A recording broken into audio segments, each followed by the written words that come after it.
তো প্রথম দিকেই যখন মানে উপদেষ্টাদের পরিষদ হয় তখন যদি জাতীয় পরিষদটা মানে জাতীয় সরকারটা গঠন হতো তাহলে বেটার হতো। তো এইটা উপদেষ্টাদের ফল্ট, এটা উপদেষ্টারা আমাদের যেই ছাত্র উপদেষ্টাদের এটা ভুল যে তারা জাতীয় সরকারটা গঠন করেনি, এটা ইচ্ছাকৃতভাবে তারা করেনি। আমরা তো জানি, আমরা তো তখনও জেনেছিলাম যে হাসিনা কী জিনিস।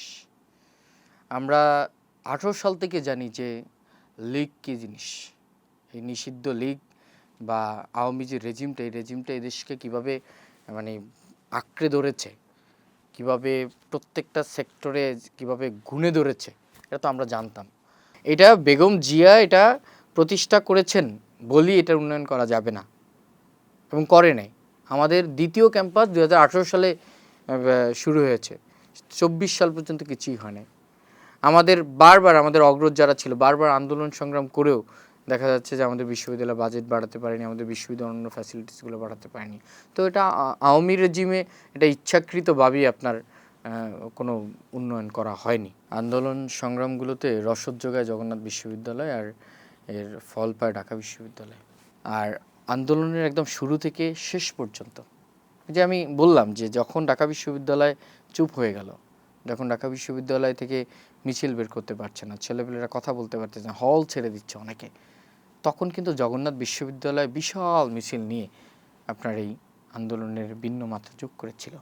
কিন্তু আগস্ট পরবর্তী সময় আপনি দেখেন যে উপদেষ্টাদের কথা বলেন বা সরকারের উপদেষ্টা ছাড়াও তো অনেক ছাত্র নেতারা সরকারের পার্ট হয়েছে, সেই জায়গা থেকে আপনি বলেন জগন্নাথ বিশ্ববিদ্যালয়কে ওইভাবে কিন্তু আপনার জায়গাটা দেওয়া হয়নি। আর এটা শুধুমাত্র জগন্নাথ বিশ্ববিদ্যালয়টাকে দেওয়া হয় নাই, এটা এটা যেমন সত্য, আরেকটা জিনিস আছে যে আপনার ঢাকা বিশ্ববিদ্যালয়ের বাইরে খুব কম মানুষকেই, কম ছাত্র নেতাদেরকেই কিন্তু আপনার সরকারের যে পার্ট করে এটা কম করেছে। তো এটা জগন্নাথ বিশ্ববিদ্যালয়ের সাথে সে বরাবরই হয়ে যাচ্ছে, কিন্তু কন্ট্রিবিউশনের জায়গাটা আপনি দেখবেন যে আমাদের অনেক বেশি, কম্পারেটিভলি আমরা অনেক বেশি কন্ট্রিবিউশন রাখি, কিন্তু দেখা যাচ্ছে যে শেষ পর্যন্ত কোটায় ফল পেয়ে যায় ঢাকা বিশ্ববিদ্যালয়।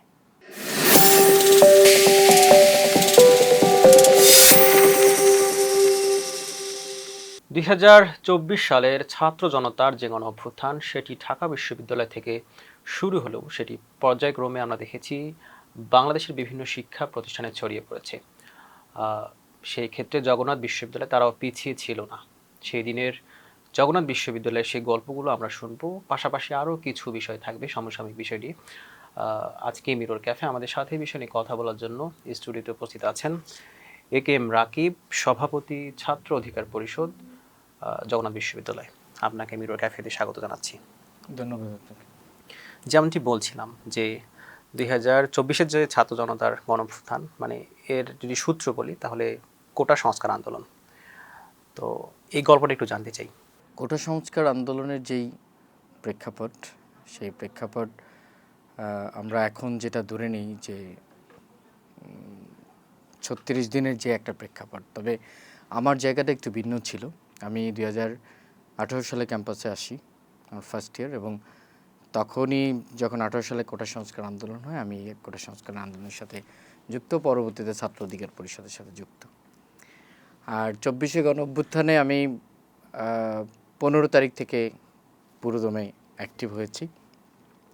আমার এখনও মনে আছে যে ক্যাম্পাসের অনেকে, আমার অনেক শুভাকাঙ্ক্ষী বা আমার অনেক বন্ধুবান্ধব, তারা বলতেছিল যে আমি কিছুদিনের জন্য একটু ইনঅ্যাক্টিভ ছিলাম প্রথম দিকে, একটু পারিবারিক সমস্যা ছিল। তো আমার বন্ধুবান্ধব তারা বলতেছিল যে তুমি কেন আসতেছো না, বা তুমি কেন এখনও আগের মতো করে একটু সময় দিচ্ছ না। তখন এই 9-10 তারিখে এই সময়গুলোতে আর কি। তো 15 তারিখে যখন ঢাকা বিশ্ববিদ্যালয়ে ছাত্রলীগ হামলা করে, তারপর থেকে আমি কোটা সংস্কার আন্দোলনে একদম পুরোপুরি সম্পৃক্ত, এবং 5 তারিখ পর্যন্ত লেগেছিলাম। কখনো এমন হয়েছে, সবচেয়ে যেটা একটু জানার আছে সেটা হলো যে 16 তারিখে আমি যখন, আমার বাসা মোহাম্মদপুর, আমি মোহাম্মদপুর থাকি, তো ওখান থেকে যখন আমি বের হই, আমি ধানমন্ডি থেকে একদম আমার ক্যাম্পাস পর্যন্ত পুরো পথটা হেঁটে এসেছি, কারণ গাড়ি ঘোড়া কোনো চলছিল না। তারপর 16 তারিখে এসে জয়েন করেছি, এবং তারপরে ক্যাম্পাসে 19 তারিখ পর্যন্ত অ্যাক্টিভিটিস করা গিয়েছে। তারপর তো আবার একটা কারফিউর মধ্যে গেছে আর কি। আপনি 15 তারিখে যুক্ত হলেও মানে এটি তো অনেক আগে শুরু হয়ে হ্যাঁ। গিয়েছিল, আপনাদের ক্যাম্পাসে তখন মানে আন্দোলনটা কিভাবে চলছিল? আমাদের ক্যাম্পাসে প্রথম থেকেই যারা লাইব্রেরিতে ছিল তারা আপনার ক্যাম্পাসের অভ্যন্তরে বা মেইন গেটের সামনে যখনই এই জাতীয়ভাবে যখনই এটা কথাবার্তা হচ্ছে তখন থেকেই কিন্তু জগন্নাথ বিশ্ববিদ্যালয়ে সকলে মিলে বা লাইব্রেরিতে যারা ছিল বিশেষভাবে তারা উদ্যোগ গ্রহণ করে আন্দোলনটা শুরু করেছিল।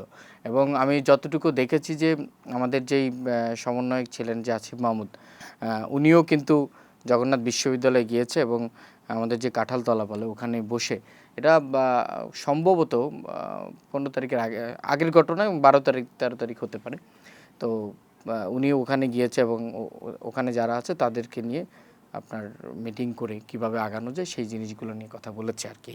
জগন্নাথ বিশ্ববিদ্যালয়ের কথা আপনি যদি পরবর্তীতেও কথা বলেন, যখন ঢাকা বিশ্ববিদ্যালয়ে আপনার হল থেকে শিক্ষার্থীরা বেরোতে পারছিল না, যখন ঢাকা বিশ্ববিদ্যালয়ের মধ্যে আমরা বিজিবি দেখেছি বা এরকমভাবে শিক্ষার্থীরা হল ছেড়ে দিচ্ছে, অনেকে কেউ বেরোতে পারছে না, তখন কিন্তু জগন্নাথ বিশ্ববিদ্যালয় থেকে বিশাল মিছিল নিয়ে এসে আপনার 0 পয়েন্টে অবস্থান করেছে এবং তখন আন্দোলনের একটা ভিন্ন মাত্রা তখন যোগ হয়েছে। কিন্তু দুঃখজনক হলেও সত্য যে আসলে এত বড় লেভেলের কন্ট্রিবিউশন রাখার পরও পরবর্তীতে আমরা দেখেছি যে আমাদেরকে একদম খুব সুপরিকল্পিতভাবে জগন্নাথ বিশ্ববিদ্যালয়কে আপনার মাইনাস করা হয়েছে। 14 তারিখেই শেখ হাসিনা যেমনটা বলেছিল এক সাংবাদিকের প্রশ্নের উত্তর যে মুক্তিযোদ্ধা নাতিপতিরা চাকরি পাবে না তো রাজাকারের নাতিপতিরা পাবে, মানে তারপরে দেখলাম যে ঢাকা বিশ্ববিদ্যালয়ে তারা স্লোগান দিয়েছে যে তুমি কে আমি কে রাজাকার রাজাকার এই স্লোগান। একই সাথে সেদিনে আমরা দেখলাম যে ঢাকা বিশ্ববিদ্যালয়ের মেয়েরা হলের যে তালা ভেঙে বের হয়েছে। মানে সেই দিন জগন্নাথ বিশ্ববিদ্যালয়ে কোনো কিছু ছিল কিনা? 14 তারিখে আমি একদম অনেস্টলি যদি আমি বলি, আমার আপনার 15 তারিখ পর্যন্ত আমার সোশ্যাল মিডিয়া আমার বন্ধ ছিল। আমি অনেক আগস্টের 2 থেকে 3 মাস আগ থেকে আমার সোশ্যাল মিডিয়া অফ ছিল। তো 14 তারিখ পর্যন্ত জিনিসগুলো যখন 15 তারিখে হামলা হয় তখন থেকে আমি আর কি বিষয়গুলা পুরোপুরি অ্যাক্টিভ হই। কিন্তু আমি যতটুকু জানি তখনও আমাদের যে একমাত্র মেয়েদের হল, সে হল থেকে কিন্তু আমাদের যেই সেই শিক্ষার্থীরা কিন্তু একই সাথে আপনার হাসিনার এই যে বক্তব্যের পাল্টা প্রতিবাদ জানিয়েছে। এই যে আপনি যুক্ত হলেন, যুক্ত হওয়ার পরে মানে আপনার দায়িত্বটা কি হলো? আপনি বলছিলেন যে আপনি 15 তারিখেই যুক্ত হলেন। মানে তারপরে তো আমরা বিভিন্ন পর্যায়ে যেমনটা জানি যে বৈষম্য বিরোধী যে প্ল্যাটফর্মটা আছে মানে সেখানে যুক্ত হলেন নাকি আপনার গণ অধিকার পরিষদ নিয়ে আপনি কাজ করলেন? তখন দুইভাবে হয়েছে বিষয়গুলো। একটা হলো যে বিশ্ববিদ্যালয়ের বিভিন্ন পর্যায়ের যারা ছিল তাদের সাথে একটা সমন্বয় করে আন্দোলনটাকে বেগবান করা।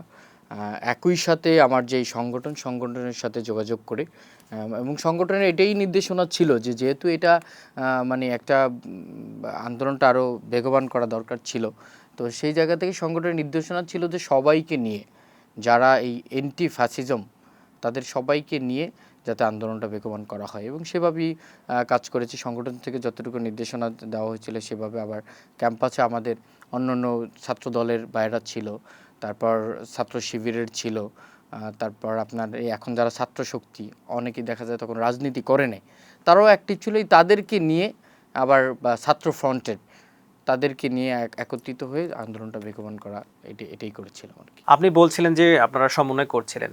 তো সেই সময় তো একটা মানে কমিটিও হয়েছে বিভিন্ন জায়গায়, সমন্বয়ক কমিটি। মানে সেই কমিটিতে আপনি ছিলেন কিনা? আমরা যেদিন কমিটি নিয়ে আলোচনা হয় ওই দিন একটা মিটিং ডাকা হয়। তো মিটিংটাতে আমার একটা ছোট ভাই ছিল, ওর সমন্বয়ক লিস্টে ছিল, তখন মাসুদ রানা। তো আমাকে বিকালে বলেছিল যে ভাই আমরা রাতে মিটিং করব। ওই মিটিংটা ছিল এই সংক্রান্ত যে সমন্বয়ক এই বিষয়গুলো। তো পরবর্তীতে ওই দিন মিটিংয়ের পরে মিটিংটা আর বিদ্যুৎ লাইন সমস্যা হয়েছে, পরবর্তীতে আর মিটিংটাতে আমরা যুক্ত হতে পারিনি। এবং ওখানে আগে থেকে যারা ছিল মানে প্রথম থেকে মানে 15 তারিখের আগে থেকে যারা প্রথম থেকে ছিল তারাই একটা সমন্বয় করে একটা তালিকা তখন তৈরি করেছিল। মানে শেষ পর্যন্ত না, আমার নাম ছিল সেই না? তালিকাতে আমি ছিলাম না। আচ্ছা, এরপরে আপনি যখন যুক্ত হলেন 15 তারিখের পরে, মানে তারপরে আপনার আন্দোলনটা কিভাবে যাত্রা পেল? আমি আসলে জুলাইতে অনেক সময় এমন হয়েছে যে আমার ক্যাম্পাসে যাওয়া পসিবল হয়নি।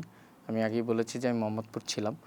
তো পরবর্তীতে দেখা যায় যেই দিন আমি যেতে পারতাম না, মোহাম্মদপুর যেতে পারতাম না, সেদিন আমি আমার এলাকায়, যেমন এখানে আপনার ইউল্যাব ছিল, আমি যে এলাকায় ছিলাম ইউল্যাব ছিল, বাংলাদেশ ইউনিভার্সিটি ছিল, এবং আমি আমার যে এলাকায় থাকি আমি ওই এলাকায় একটা কোচিংয়ে দীর্ঘদিন ধরে পড়াই। তো সেই জায়গা থেকে আমার ওইখানে স্টুডেন্টদের সাথে একটা সংযোগ ছিল। তাদেরকে নিয়ে মোহাম্মদপুর ৩ রাস্তার মোড় সহ এই জায়গাগুলোতে আমরা অবস্থান করেছি। আর যেদিন ক্যাম্পাসে যেতে পেরেছি, যেমন ১৬ তারিখ থেকে ১৯ তারিখ পর্যন্ত যে কর্মসূচিগুলো ছিল সেগুলো আমরা ওখানেই ক্যাম্পাসের সামনে, আবার কখনো আপনার এই লক্ষ্মীবাজার, এই জায়গাগুলোকে অবস্থান করেছি আর কি। প্রধান সমন্বয়ক ছিলেন, তাদেরকে যখন গুম করা হলো, এর পরবর্তীতে আমরা এমনও শুনছিলাম যে আলোচনার টেবিল, সব কিছু মিলে আপনার মনে হয়েছে কিনা যে আন্দোলনটা কোনো একটা পর্যায়ে গিয়ে হয়তো থেমে যাবে? ১৬ তারিখের আগে এটা কখনো কখনো ফিল হয়েছে, কিন্তু ১৬ তারিখের পরে আমার কাছে মনে হয়েছে যে আমি আমার কয়েকজন ভাই ব্রাদারকেও ওই ১৭ তারিখ বা ১৮ তারিখ এরকম একটা জায়গায় আড্ডা দিচ্ছিলাম, তখন বলেছিলাম যে আসলে এই আন্দোলনটা আর থামাতে পারবে না। এবং হাসিনার যে অ্যাপ্রোচ ছিল, এই অ্যাপ্রোচই আপনি বলে দিয়েছে যে আসলে এই আন্দোলনটা থামবে না। এবং আমরা আমাদের জায়গাটা, আমরা ছাত্র অধিকার পরিষদের বা অধিকার পরিষদের জায়গাটা একটু ভিন্ন ছিল এই অর্থে যে আপনার, বা যারা রাজনীতি করতো, যদি ছাত্র দলের কথা বলি, ভিন্ন ছিল এই অর্থে যে তারা তো দীর্ঘদিন ধরেই এই ফ্যাসিজমের বিরুদ্ধে কথা বলছে, এবং এটা আমাদের যাত্রাটা অর্ধযুগ ধরে, ছাত্র দলের বা বিএনপির যাত্রাটা আরও অনেক আগে থেকে। তো সেই জায়গা থেকে আমাদের ছিল যে এই আন্দোলনটা চালিয়ে যেতে হবে। আমাদের এটা একটা দলীয় নির্দেশনা আপনি বলতে পারেন, যে যেই হারে ১৬ তারিখে আবু সাইদ মারা গেল এবং যেই হারে হামলা করছে, সেই জায়গা থেকে এই আন্দোলনটা বন্ধ করা যাবে না, আন্দোলনটাকে চালিয়ে যেতে হবে। তো একটা তখন থেকে ১৬ তারিখের পর থেকে একটা বিশ্বাস ছিল যে হ্যাঁ, এই সরকার ফল করবে। এরপরে তো আমরা দেখলাম যে একটা পর্যায়ে গিয়ে সরকার বলল যে আলোচনায় বসতে চায়, মানে তারপরও আপনারা আলোচনায় না বসে আন্দোলনকে কন্টিনিউ করার সিদ্ধান্ত নিলেন, মানে এটি কেন? আমরা তো জানি, আমরা তো তখনও জেনেছিলাম যে হাসিনা কী জিনিস। আমরা ১৮ সাল থেকে জানি যে লীগ কী জিনিস। এই নিষিদ্ধ লীগ বা আওয়ামী যে রেজিমটা, এই রেজিমটা এই দেশকে কীভাবে মানে আঁকড়ে ধরেছে, কীভাবে প্রত্যেকটা সেক্টরে কীভাবে গুণে ধরেছে, এটা তো আমরা জানতাম। তো যার জন্য দেখা যাচ্ছে যে আলোচনার এটা যারা নতুন ছিল, মানে এই আন্দোলনে যারা নতুনভাবে সম্পৃক্ত হয়েছে, তারা হয়তো এটা চিন্তা করেছে হ্যাঁ ঠিক আছে, এইভাবে আমরা তাইলে উইথড্র করি। কিন্তু আমরা তো জানতাম যে এই কী করেছে, আয়নাঘর তৈরি করেছে, শিক্ষা, চিকিৎসা, আপনার মানুষের ডেমোক্রেটিক রাইটস, প্রত্যেকটা জিনিস নষ্ট করে ফেলছে। তো সেই জায়গা থেকে তার সাথে আলোচনার তো কোনো প্রশ্ন আসে না। আমরা এটা যতটুকু পেরেছি আমরা এটা উপরে পৌঁছেছি, যে এই পর্যায়ের আলোচনা আর হয় না, আলোচনার পথ বন্ধ। এখন যা করতে হবে, এই সরকারকে উৎখাত করতে হবে এবং এই দেশ রিফরমেশনের জন্য একটা সুযোগ তৈরি করতে হবে। তো আমাদের যেহেতু পলিটিক্সের সাথে সম্পৃক্ততার কারণে আমাদের এই জায়গাটা তৈরি হয়েছে এবং আমরা ওইটাই চেয়েছি। সমন্বয় কমিটিতে নাম না থাকলেও রাজনৈতিক কারণে আপনার সাথে তারা সমন্বয় করতো কিনা? হ্যাঁ, আমার সাথে তো আমার ক্যাম্পাসের যারা আরও আগে থেকে আন্দোলনে সম্পৃক্ত, রায়হান হাসান রাব্বি, ফয়সাল মুরাদ, মাসুদ রানা, যারা সমন্বয়ক লিস্টে, এবং কাজী আহাদ সহ যারা সমন্বয়ক লিস্টে ছিল, শাহিন, আরও অনেকেই, সবার সাথেই টুকটাক কথাবার্তা হইতো এবং সমন্বয়টা করিয়ে আমরা আগাইতাম। এরপরে যখন হাসিনা চলে গেল, মানে তারপরে কোনো ধরনের যোগাযোগ আপনার সাথে হয়েছে কিনা বা আপনাদের দলের সাথে হয়েছে কিনা যে এখন কি করতে হবে, মানে এই বিষয় নিয়ে কোনো আলোচনা হয়েছিল কিনা? এইটা আসলে হাসিনা চলে যাওয়ার পরে এটা কি উপর থেকে কোনো নির্দেশনা ছিল কি না আমরা জানি না। তবে আমাদের এখন ওইটি মনে করতে হয়, সেটা হলো যে দেখেন, আপনি প্রত্যেকটা জায়গায়, আপনি বাংলাদেশের যেখানেই আন্দোলন অনেক তীব্র ছিল, প্রত্যেকটা জায়গায় কিন্তু ছাত্র অধিকার পরিষদের কোনো না কোনো পর্যায়ের নেতৃত্ব ছিল।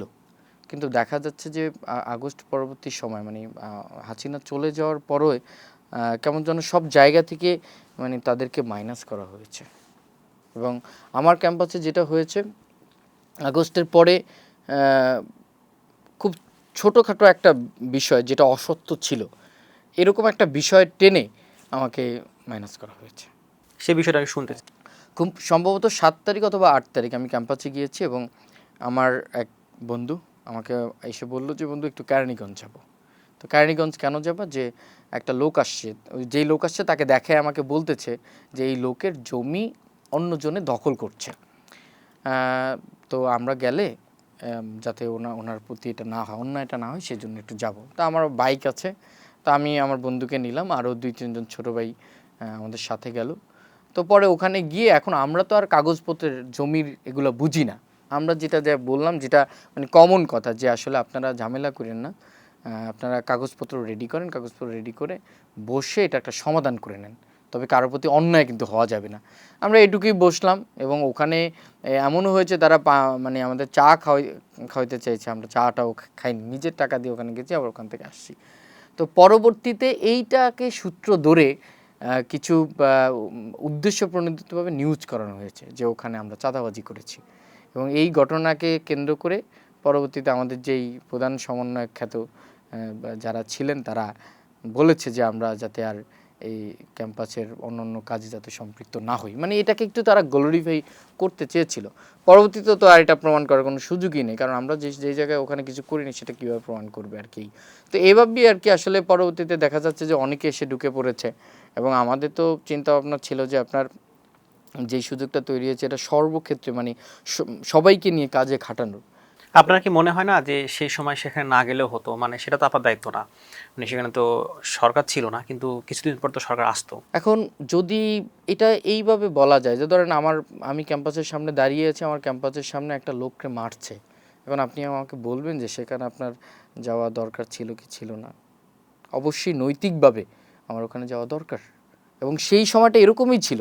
সেই সময়তে কোনো, এখন যদি যদি আজকের মতো তখন প্রশাসন ঠিক থাকতো, তাহলে দেখা যাচ্ছে আমার প্রথম কাজ ছিল কি, আমার প্রথম কাজ ছিল প্রশাসনকে বিষয়টা অবগত করা, অথবা স্থানীয় পর্যায়ে যেই প্রশাসন আছে, যেমন এখন অনেক সময় অনেক ঝামেলার অনেকে ফোন দেয়, অনেকে একটু সাহায্য চায়, তখন যেটা করি যে স্থানীয়ভাবে যারা আছে তাদের সাথে ট্যাগ করে দিয়ে বিষয়টা সমাধান করার চেষ্টা করি। তো তখন তো এই সুযোগটা ছিল না, তো যার জন্য যখন একটা মানুষ এভাবে এসেছে, আমরা ওখানে গিয়েছি, এবং এটা প্রকাশ্য ছিল যে ওখান থেকে যে কিছু উপটোকন বা এরকম কোনো কিছু সুযোগই ছিল না। তো এই ঘটনাটা একটা অসত্য ঘটনাকে টেনে আনা হয়েছে আর কি। এই যে 5 আগস্ট মানে হাসিনা বিদায় হওয়ার পরে আমরা দেখলাম যে ক্যান্টনমেন্টে যাওয়ার যে ব্যাপারটা, মানে এখানে জগন্নাথ বিশ্ববিদ্যালয়ের কোনো সমন্বয়ক ছিল কিনা? এখানে ক্যান্টনমেন্টে যাওয়ার যে বিষয়টা, এটা আমি যতটুকু জানি, আমাদের স্বর্ণারিয়া, আপনি হয়তো চিনবেন, তিনি যেতে পারেন, কিন্তু আমি এটা শিওর না। তিনি কোনো পলিটিক্যাল দল করতেন কিনা? না, স্বর্ণারিয়া কোনো রাজনীতি করতেন না। স্বর্ণারিয়া অ্যাপলিটিক্যাল ছিল, এবং অ্যাপলিটিক্যাল থেকেই স্বর্ণারিয়া এই আন্দোলনে অনেক বড় কন্ট্রিবিউশন রেখেছে। আমরা দেখলাম যে অন্তর্বর্তীকালীন সরকারে মানে 3 জন ছাত্র উপদেষ্টা সেখানে গেলেন। সে সময় তারা বলেছিলেন এরকম করে যে ছাত্রদের সাথে আলোচনা করে আসলে তারা সেখানে গিয়েছেন। কিন্তু পরবর্তীতে আমরা দেখলাম যে অনেকে ক্লেম করলো এভাবে যে না, বৈষম্য বিরোধী যে প্ল্যাটফর্মটা ছিল অথবা ছাত্রদের সাথে যোগাযোগ করে কথা বলে মানে সেখানে তারা যান নাই। এটা তো আমরা আমরা পরবর্তীতে দেখেছি যে যেই সমন্বয়কদের যে তালিকা ছিল, পরবর্তীতে তারা এটা বলেছে স্পষ্ট যে আসলে এখানে তাদের মধ্যে সমন্বয়হীনতা ছিল, এবং এটাও আমরা শুনেছি, আমরা দেখেছি যে তারা অন্য কোনো কারো দ্বারা প্ররোচিত হয়ে বা অন্য কোনো কারো গাইডলাইন নিয়ে তারা আগাচ্ছে এবং উপদেষ্টাতে গিয়েছে। তো এটা তো প্রকাশ্য, এটা তো সবাই দেখেছে, এবং সমন্বয়কদের মধ্যে অনেকের সাথে আমরা যা এখনও যদি কথা বলি তখন এই বিষয়টা উঠে আসে যে তাদের মধ্যে একটা সমন্বয় ছিল, যেখানে ধরেন আপনি আজকে যখন 10 জন আপনি থাকবেন, 10 জন থাকলে পরবর্তী সিদ্ধান্ত অবশ্যই 10 জনকে অবগত করে আপনার নিতে হবে। এখন ওই সিদ্ধান্তটা যদি আপনি এককভাবে আপনি সিদ্ধান্তটা নেন, তখন বাকি 9 জন বা বাকি 8 জন যারা আছে তাদের মধ্যে তো অবশ্যই একটা প্রশ্ন থাকবে, এবং এটাও অ্যাট দ্য সেম টাইম এটাও এখানে বোঝা যাবে যে আপনি এখন হয়তো কারো দ্বারা আপনি গাইড হচ্ছেন। এটা অনেকেই সেখানে মানে আসিফ নজরুল স্যারের কথা বলেন, মানে তার গাইডে আসলে তারা গিয়েছেন কিনা, মানে এরকম কিছু কিনা? না, এইটা তো আসলে ওইভাবে টু দি পয়েন্টে বলা যায় না যে তার গাইডে গিয়েছে কিনা। আবার এমনও হতে পারে যে তার নামটা আনা হয়েছে যাতে যে গাইড করেছে তার নামটা একটু দূরে থাকুক, এরকমটাও হতে পারে। কারণ অভ্যুত্থানের পরে আমাদের যে সমন্বয়করা ছিলেন তারা আসলে দিশেহারা হয়ে গিয়েছিলেন। তারা কি করবেন, কার কাছে যাবেন, কার বুদ্ধি নিবেন, কার বুদ্ধি নিবেন না, এই ব্যাপারগুলো নিয়ে তাদের মধ্যে অনেক বেশি সংকট ছিল। যার কারণে কিন্তু আজকের আমাদের যে আমরা বলি যে আমাদের অভ্যুত্থানে আমাদের আশা আকাঙ্ক্ষা পূরণ হয়নি, এটার কারণে কিন্তু হয়েছে, এবং তার মিসগাইডেড হয়েছে, তো ওইটা টু দি পয়েন্ট এক্স্যাক্টলি বলা যায় না যে আসিফ নজরুল স্যারের কারণেই এটা হয়েছে। তখন থেকে অবিশ্বাসের যে জায়গাটা, হয়তো যে সেখানে হয়তো তাকে নিলে বা তাকে পাশে পেলে হয়তো আমার পদ বা আমার সুবিধাটা সে নিয়ে নেবে, মানে তখন থেকে এরকম কোনো পরিস্থিতি সৃষ্টি হয়েছে কিনা যারা সমন্বয়ক ছিলেন? হ্যাঁ, এটা তো স্পষ্ট। ধরেন আপনি 5 আগস্টের পরে ওই যে একটু আগে বললাম যে ধরেন কেউ তারা তো মাঠে ছিল, সমন্বয়ক তো মাঠে ছিল। মাঠের উপরের যে খেলোয়াড়রা ছিল তারা চেষ্টা করেছে যে কার কোর্টে তাদেরকে নেওয়া যায়, কার দিকে তাদেরকে মানে যোগটা নেওয়া যায়, এটা চেষ্টা করেছে এবং অনেকের এক্ষেত্রে সফলও হয়েছে। সফল হয়ে দেখা যাচ্ছে যে আমাদের যে অভ্যুত্থানের যেই যেই আমাদের এজেন্ডা, সে এজেন্ডা থেকে দূরে চলে গেছি আমরা। এবং উপদেষ্টারও বা যারা সমন্বয়ক ছিল তারা এই জিনিসটা বুঝতে পারেনি। যে বললাম যে আসলে 5 আগস্টের পরে তাদের সবচেয়ে বড় প্রবলেম হয়েছিল যে তারা সঠিক মানুষের নির্দেশনা পায়নি। আচ্ছা, ধরে নিলাম যে তারা নির্দেশনা পায়নি বা অনেক কিছুই হয়েছে, এরপরেও যখন বলা হচ্ছিল যে ছাত্রদের পক্ষ থেকে 3জন ছাত্র উপদেষ্টা সেখানে থাকবেন বা গিয়েছেন, ছাত্রদের যে স্বার্থ, মানে এই 18 মাসে কতটুকু তারা আসলে ফুলফিল করতে পেরেছেন? যদি একটা জিনিস বলি সেটা হলো যে অভ্যুত্থানের মধ্য দিয়ে দেশ ফ্যাসিবাদ মুক্ত হয়েছে, এটা অভ্যুত্থানের বড় একটা পাওয়া ছিল। তারপর যে চাওয়া পাওয়াগুলো, এই চাওয়া পাওয়াগুলো আমাদের ছাত্র উপদেষ্টারা এগুলো পূরণ করতে পারেনি। তো আমার কাছে যেটা আমার যেই জায়গাটা আমার কাছে যেটা মনে হয় সেটা হলো যে তারা একটা সিস্টেমের মধ্যে পড়ে গিয়েছিল, যার কারণে তারা তাদের মতো করে কাজ করতে পারেনি। আপনি দেখবেন যে উপদেষ্টারা অনেক সময় অনেক বেফাস কথাবার্তা বলেছে এবং এটা কিন্তু তাদের মানে অনেকগুলো কথার মধ্যে মাঝে মধ্যে থেকে দুই একটা বের হয়ে যাওয়া, যে তারা বলেছে যে তাদের কথা শুনে না। তারা সরকারে থাকাকালীনও বলেছে যে তারা যেটা বলতে চায় সেটা হচ্ছে না, তারা যেটা করতে চায় সেটা করতে পারছে না, অমুকে আটকাচ্ছে অমুকে আটকাচ্ছে। এখন এই কথাগুলো বলা যায় কিন্তু দোষ তো আলটিমেটলি তাদেরই। আপনি এখানে আরও কয়েকজন ছাত্র উপদেষ্টা গেলে সমস্যাটা কোথায় হতো? আপনি যখন আপনার মানে বিষয়টা হলো এরকম যে ট্রেনে আর টিকিট আছে 2-3 জন, এখন আপনি সবাইকে ছেড়ে আপনি আগে আগে উঠে যাচ্ছেন কেন? আপনি এরকমটা না করে আপনি তো পারতেন যে যেই সমন্বয়ক যারা ছিল তাদেরকে নিয়ে বসে উপদেষ্টাদের তালিকা তৈরি করা। আপনি সেটা করেন না। আপনি কি করেছেন, এমন এক লোক উপদেষ্টা বানিয়েছেন সে আসলে মানে সে বাংলাদেশীই ছিল না। গত 16 বছর 15 বছর সে বাংলাদেশের মানে বাংলাদেশকে ওন করেনি। আপনি তার আইনে উপদেষ্টা বানায় ফেলছেন। এখন আপনি বলবেন যে অমুক বানাইছে। কারণ অমুক তো আর অভ্যুত্থানটা ঘটায় না। অভ্যুত্থানটা ঘটাইছে তো আমি, আমার মতো আরও হাজার হাজার ছেলে। তাহলে আপনি যখন উপদেষ্টা তৈরি করছেন, উপদেষ্টার লিস্ট তৈরি করছেন, আপনি বাকি সমন্বয়কদের সাথে সমন্বয় করতে হবে আপনাকে প্রথমত। আর দ্বিতীয়ত হলো কেন 3 জন যাবে? আরও নেন না। এখান থেকে আপনি আরও ছাত্রদেরকে আপনি উপদেষ্টার ওখানে নেন, সমস্যা ছিল না তো। তো ওনারা আসলে হয়েছে কি প্রথম দিকে যেটা ভেবেছে যে এই মানে আমরা গিয়ে সব কিছু করে ফেলতে পারবো, কিন্তু তারা পরবর্তী গিয়ে আমার যেটা মনে হয়, যেটা আমার চিন্তা ভাবনা, পরবর্তীতে গিয়ে তারা বুঝতে পারছে যে রাষ্ট্রের যে সিস্টেম, এই সিস্টেম তাদের হাতে আর নেই, যার কারণে পরবর্তীতে তারা কাজগুলো করতে পারে না। তো এই জন্য আমি অন্য কাউকে দোষ দিচ্ছি না, ডেফিনেটলি এটা তাদেরই দোষ। আপনি যদি ভুল করেন, আপনি যদি আপনার চালে ভুল করেন, পরবর্তীতে আপনি সাফারার হবেন, আমাদেরকে সাফারার বানাবেন, তো এটার জন্য তো আপনিই দায়ী। তো ধরেন আগস্ট পরবর্তী সময় আমরা 2-3 মাস যাওয়ার পরে আমরা বুঝতে পেরেছি যে আমাদের সমন্বয়করা এখন আর আমাদের নেই। আমাদের উপদেষ্টারা যারা আমাদের উপদেষ্টা, আমাদের ছাত্র প্রতিনিধি ওখানে গিয়েছে, তারা আমাদের নেই। তাদের মধ্যে ভিন্ন চিন্তা ঢুকেছে, তাদের মধ্যে ভিন্ন এজেন্ডা ঢুকে গেছে। তো তারা যদি আমরা যেই জিনিসটা বুঝতে পারছি তখনও যদি তারা চাইতো, তারা এখন দেখবেন বিভিন্ন সময় বলে যে অমুক দল আমাদেরকে কিছু করতে দেয় নাই, বিএনপি করতে দেয় নাই, বা অমুক জামাত করতে দেয় নাই, অমুক করতে দেয় নাই। সেগুলো তো আর তারা ছাত্ররা শেয়ার করে বুঝবে নাই। না।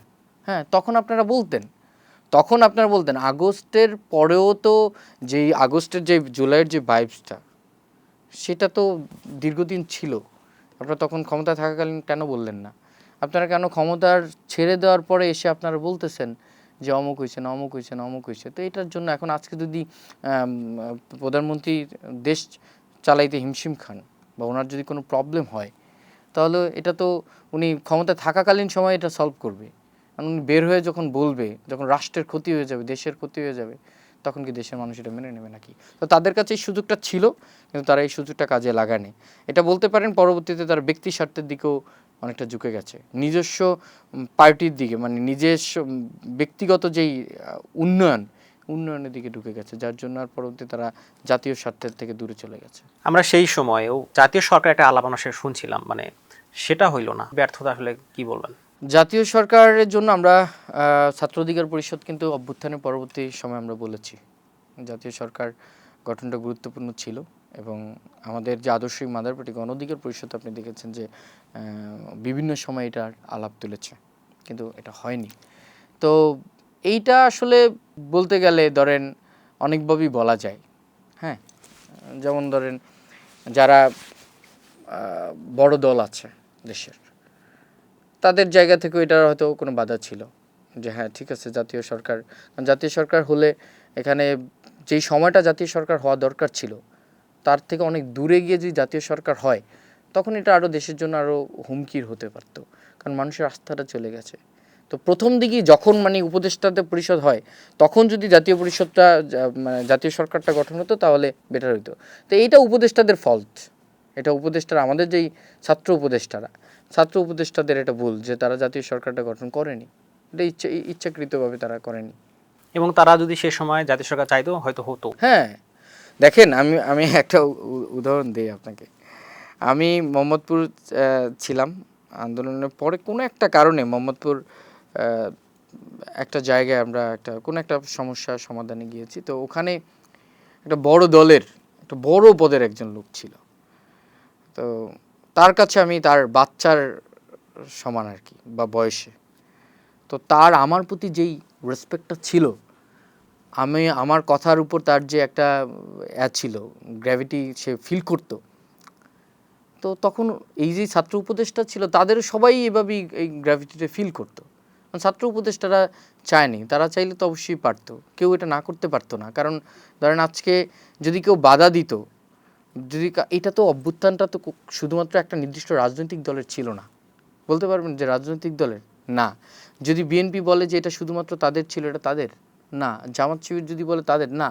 গণ অধিকার কারোই না, এটা সবার ছিল। গণ অভ্যুত্থান দেশের মানে 16 তারিখের পরে দেখছি যে এমন মানুষ নেমে গেছে যে কখনোই মানে এগুলোর ব্যাপারে সে ডোন্ট কেয়ার ছিল। তো এটা সবাই নেমে গেছে। তাহলে আপনি যখন চাইতেন, আপনি তো সবার প্রতিনিধি এখন।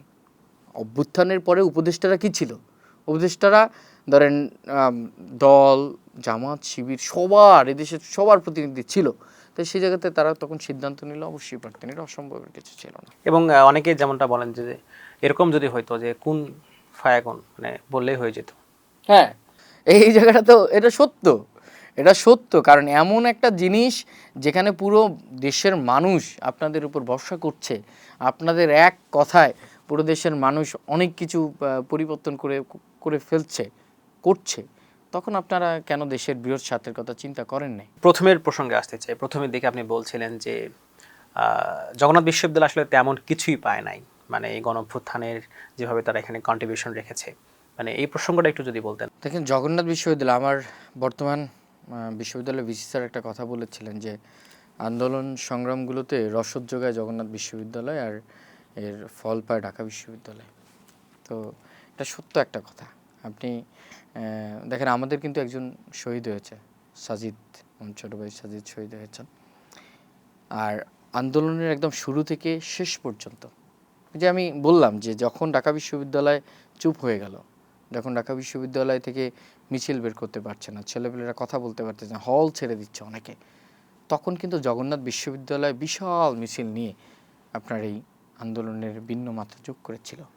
তারপর পর্যায়ক্রমে আমরা 4 তারিখ, 3 তারিখ, 4 তারিখ, 5 তারিখ প্রত্যেকটা ধাপে ধাপেই কিন্তু জগন্নাথ বিশ্ববিদ্যালয় থেকে বড় মিছিল নিয়ে আসছে। বলা যায় যে মানে বড় আন্দোলনগুলোতে জগন্নাথ বিশ্ববিদ্যালয় মিছিল না আসলে পূর্ণতা পায় না। কিন্তু আগস্ট পরবর্তী সময় আপনি দেখেন যে উপদেষ্টাদের কথা বলেন বা সরকারের উপদেষ্টা ছাড়াও তো অনেক ছাত্র নেতারা সরকারের পার্ট হয়েছে। সেই জায়গা থেকে আপনি বলেন জগন্নাথ বিশ্ববিদ্যালয়কে ওইভাবে কিন্তু আপনার জায়গাটা দেওয়া হয়নি।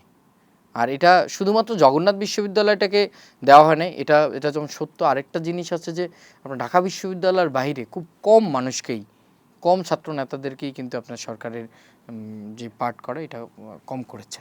তো এটা জগন্নাথ বিশ্ববিদ্যালয়ের সাথে সে বরাবরই হয়ে যাচ্ছে, কিন্তু কন্ট্রিবিউশনের জায়গাটা আপনি দেখবেন যে আমাদের অনেক বেশি, কম্পারেটিভলি আমরা অনেক বেশি কন্ট্রিবিউশন রাখি, কিন্তু দেখা যাচ্ছে যে শেষ পর্যন্ত কোটায় ফল পেয়ে যায় ঢাকা বিশ্ববিদ্যালয়।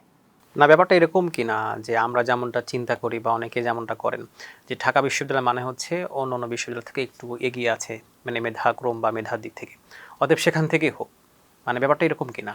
না, এরকম করলে তো আপনাদের মানে যদি এই চিন্তা আপনি করতে চান তাহলে তো আর সিস্টেমটা কাজ করবে না। আপনি দেখেন ঢাকা বিশ্ববিদ্যালয়, জগন্নাথ বিশ্ববিদ্যালয়, বা আপনি যদি বলেন মেধা কম বেশি, এই জায়গাটার সাথে আমি একমত না। কেন একমত না? আপনি দেখুন ভর্তি পরীক্ষাটা তো ধরেন একটা অবস্থা, সেই জায়গা থেকে অনেক কিছু, একজন ভালো শিক্ষার্থী অনেক সময় দেখা যাচ্ছে তার ম্যানেজমেন্টের জন্য সে চান্স পাচ্ছে না ঢাকা বিশ্ববিদ্যালয়তে, আবার সে অন্য বিশ্ববিদ্যালয়ে ভালো সাবজেক্টে চান্স পেয়েছে। আবার অনেক শিক্ষার্থী আছে সে ঢাকা বিশ্ববিদ্যালয়ে তার পছন্দের সাবজেক্ট ঢাকা বিশ্ববিদ্যালয়ে সে পায় নাই, এজন্য সে অন্য বিশ্ববিদ্যালয়ে পড়ছে। তো এইভাবে তো আপনি ক্যাটাগরিটা করতে পারেন না যে হ্যাঁ ঢাকা বিশ্ববিদ্যালয় বেশি মেধাবী তাই এই জায়গাটা। আপনি হ্যাঁ যেই জিনিসটা ঢাকা বিশ্ববিদ্যালয়ের একটা অবস্থান, ঢাকা বিশ্ববিদ্যালয় অনেক আগে বিশ্ববিদ্যালয় একটা অবস্থান, এটা থাকবে, এটা স্বাভাবিক। কিন্তু আপনি যদি এরকম করেন, সেটা যদি 10-20-এ করেন, তাহলে তো আপনার এটা হবে না। আপনি সেটা 18-19-এ করতে পারেন, 19-20-এ করতে পারেন। আপনি দেখেন যে আপনি প্রাইভেট বিশ্ববিদ্যালয়ের কথা বলেন, প্রাইভেট বিশ্ববিদ্যালয়ের কথা বলেন, এমন আমি এমন অনেক শিক্ষার্থীকে দেখেছি, আমি শিক্ষকতায় মানে আমি কোচিং সেন্টার পড়াই, তারা পাবলিকে পড়বে না, ভালো স্টুডেন্ট, বলছে আমি পড়বো না, আমার অন্য বিদেশ চলে গেছে। বা কেউ দেখা যাচ্ছে যে আপনার টাকা পয়সা আছে, এত পেন নিতে পারবো না, প্রাইভেটে পড়ছে, তো আপনি কি তাদেরকে মেধাবী বলবেন না? হ্যাঁ, তাহলে এই যে প্রাইভেট বিশ্ববিদ্যালয় যেখানে ছিলাম, যে এই যে প্রাইভেট বিশ্ববিদ্যালয়ের শিক্ষার্থীরা যখন পাবলিক বিশ্ববিদ্যালয় চুপ হয়ে গেছে, তখন কারা আন্দোলনটা জাগাইছে? তারাই করেছে। প্রাইভেট বিশ্ববিদ্যালয়ে 5 আগস্টের পরে আপনি কি করেছেন? আপনি কি করেছেন 5 আগস্টের পরে? আপনি এখন যদি আপনি যোগ্যতার কথা বলেন, আপনি যোগ্যতার কথা বলেন যে সরকারের পার 5 আগস্টের পরে ঢাকা বিশ্ববিদ্যালয় 20 জন হয়েছে, কোন যোগ্যতা হয়েছে আপনি? এখন আপনি ঢাকা বিশ্ববিদ্যালয়ে একটা কোটা দিয়ে যদি আপনি বলেন যে হ্যাঁ ঠিক আছে আমি ঢাকা বিশ্ববিদ্যালয়তে আমি এখানে হয়ে যাব, তাহলে তো আপনি তো কোটার বিরুদ্ধে আন্দোলন করলাম কি আরে? তো দরকার ছিল না তো। এই যে ঢাকা বিশ্ববিদ্যালয়ের যে মনোভাব, মানে এটি কি শুধুমাত্র এই সময়কার কথায় যদি বলি সেটি, নাকি আপনাদের সাথে আরও দীর্ঘ সময় ধরে আসলে জগন্নাথ বিশ্ববিদ্যালয়ের সাথে কোনো না কোনো বিষয়ে ঢাকা বিশ্ববিদ্যালয়ের মনোমালিন্য বা এরকম কিছু আছে, বা যে কোনোভাবে আমাদেরকে পিছিয়ে রাখা হয়? যদি বরাদ্দর কথাই বল। ধরেন ঢাকা বিশ্ববিদ্যালয়ের প্রতি আমাদের মনোভাব, আসলে বিষয়টা এরকম না। ঢাকা বিশ্ববিদ্যালয় আমি আপনাকে বলেছি যে ঢাকা বিশ্ববিদ্যালয় ঢাকা বিশ্ববিদ্যালয়, জগন্নাথ বিশ্ববিদ্যালয় জগন্নাথ বিশ্ববিদ্যালয়। আপনি যোগ্যতার ভিত্তিতে, আপনি প্রাপ্যতার ভিত্তিতে আপনি তাদেরকে ট্রিট করেন না। আর ঢাকা বিশ্ববিদ্যালয় বাংলাদেশের অন্যতম বিশ্ববিদ্যালয়, সেই বিশ্ববিদ্যালয়ের শিক্ষার্থী বা সেই বিশ্ববিদ্যালয়ের চিন্তা ভাবনা অন্য বিশ্ববিদ্যালয়ের চাইতে তো একটু ব্রড হওয়া দরকার না? ধরেন আপনি ঢাকা বিশ্ববিদ্যালয়, আপনি যদি ফ্যামিলির বড় সন্তান হন, তাহলে আপনাকে কি করতে হবে? আপনাকে বাকিদেরকে আগলিয়ে রাখতে হবে, ম্যানেজ করতে হবে। তো 5 আগস্টের পরে আপনি ঢাকা বিশ্ববিদ্যালয়ে যারা নেতৃত্বে ছিল, তারা পুরো বাংলাদেশ থেকে সমন্বয় করেছে? করে তো নাই। জগন্নাথ বিশ্ববিদ্যালয় ঢাকা বিশ্ববিদ্যালয়ের পাশে মূল্যায়ন করে নাই। প্রাইভেট বিশ্ববিদ্যালয়গুলো আছে তাদেরকে মূল্যায়ন করে নাই। তাহলে এই যেই তাদের মধ্যেও যেই জায়গাটা, যে আমরা ঢাকা বিশ্ববিদ্যালয়ে পড়ি, তাহলে কাউকে আমরা কেন গুনবো? এই জায়গাটা আমি মনে করছি পরিবর্তন করা দরকার।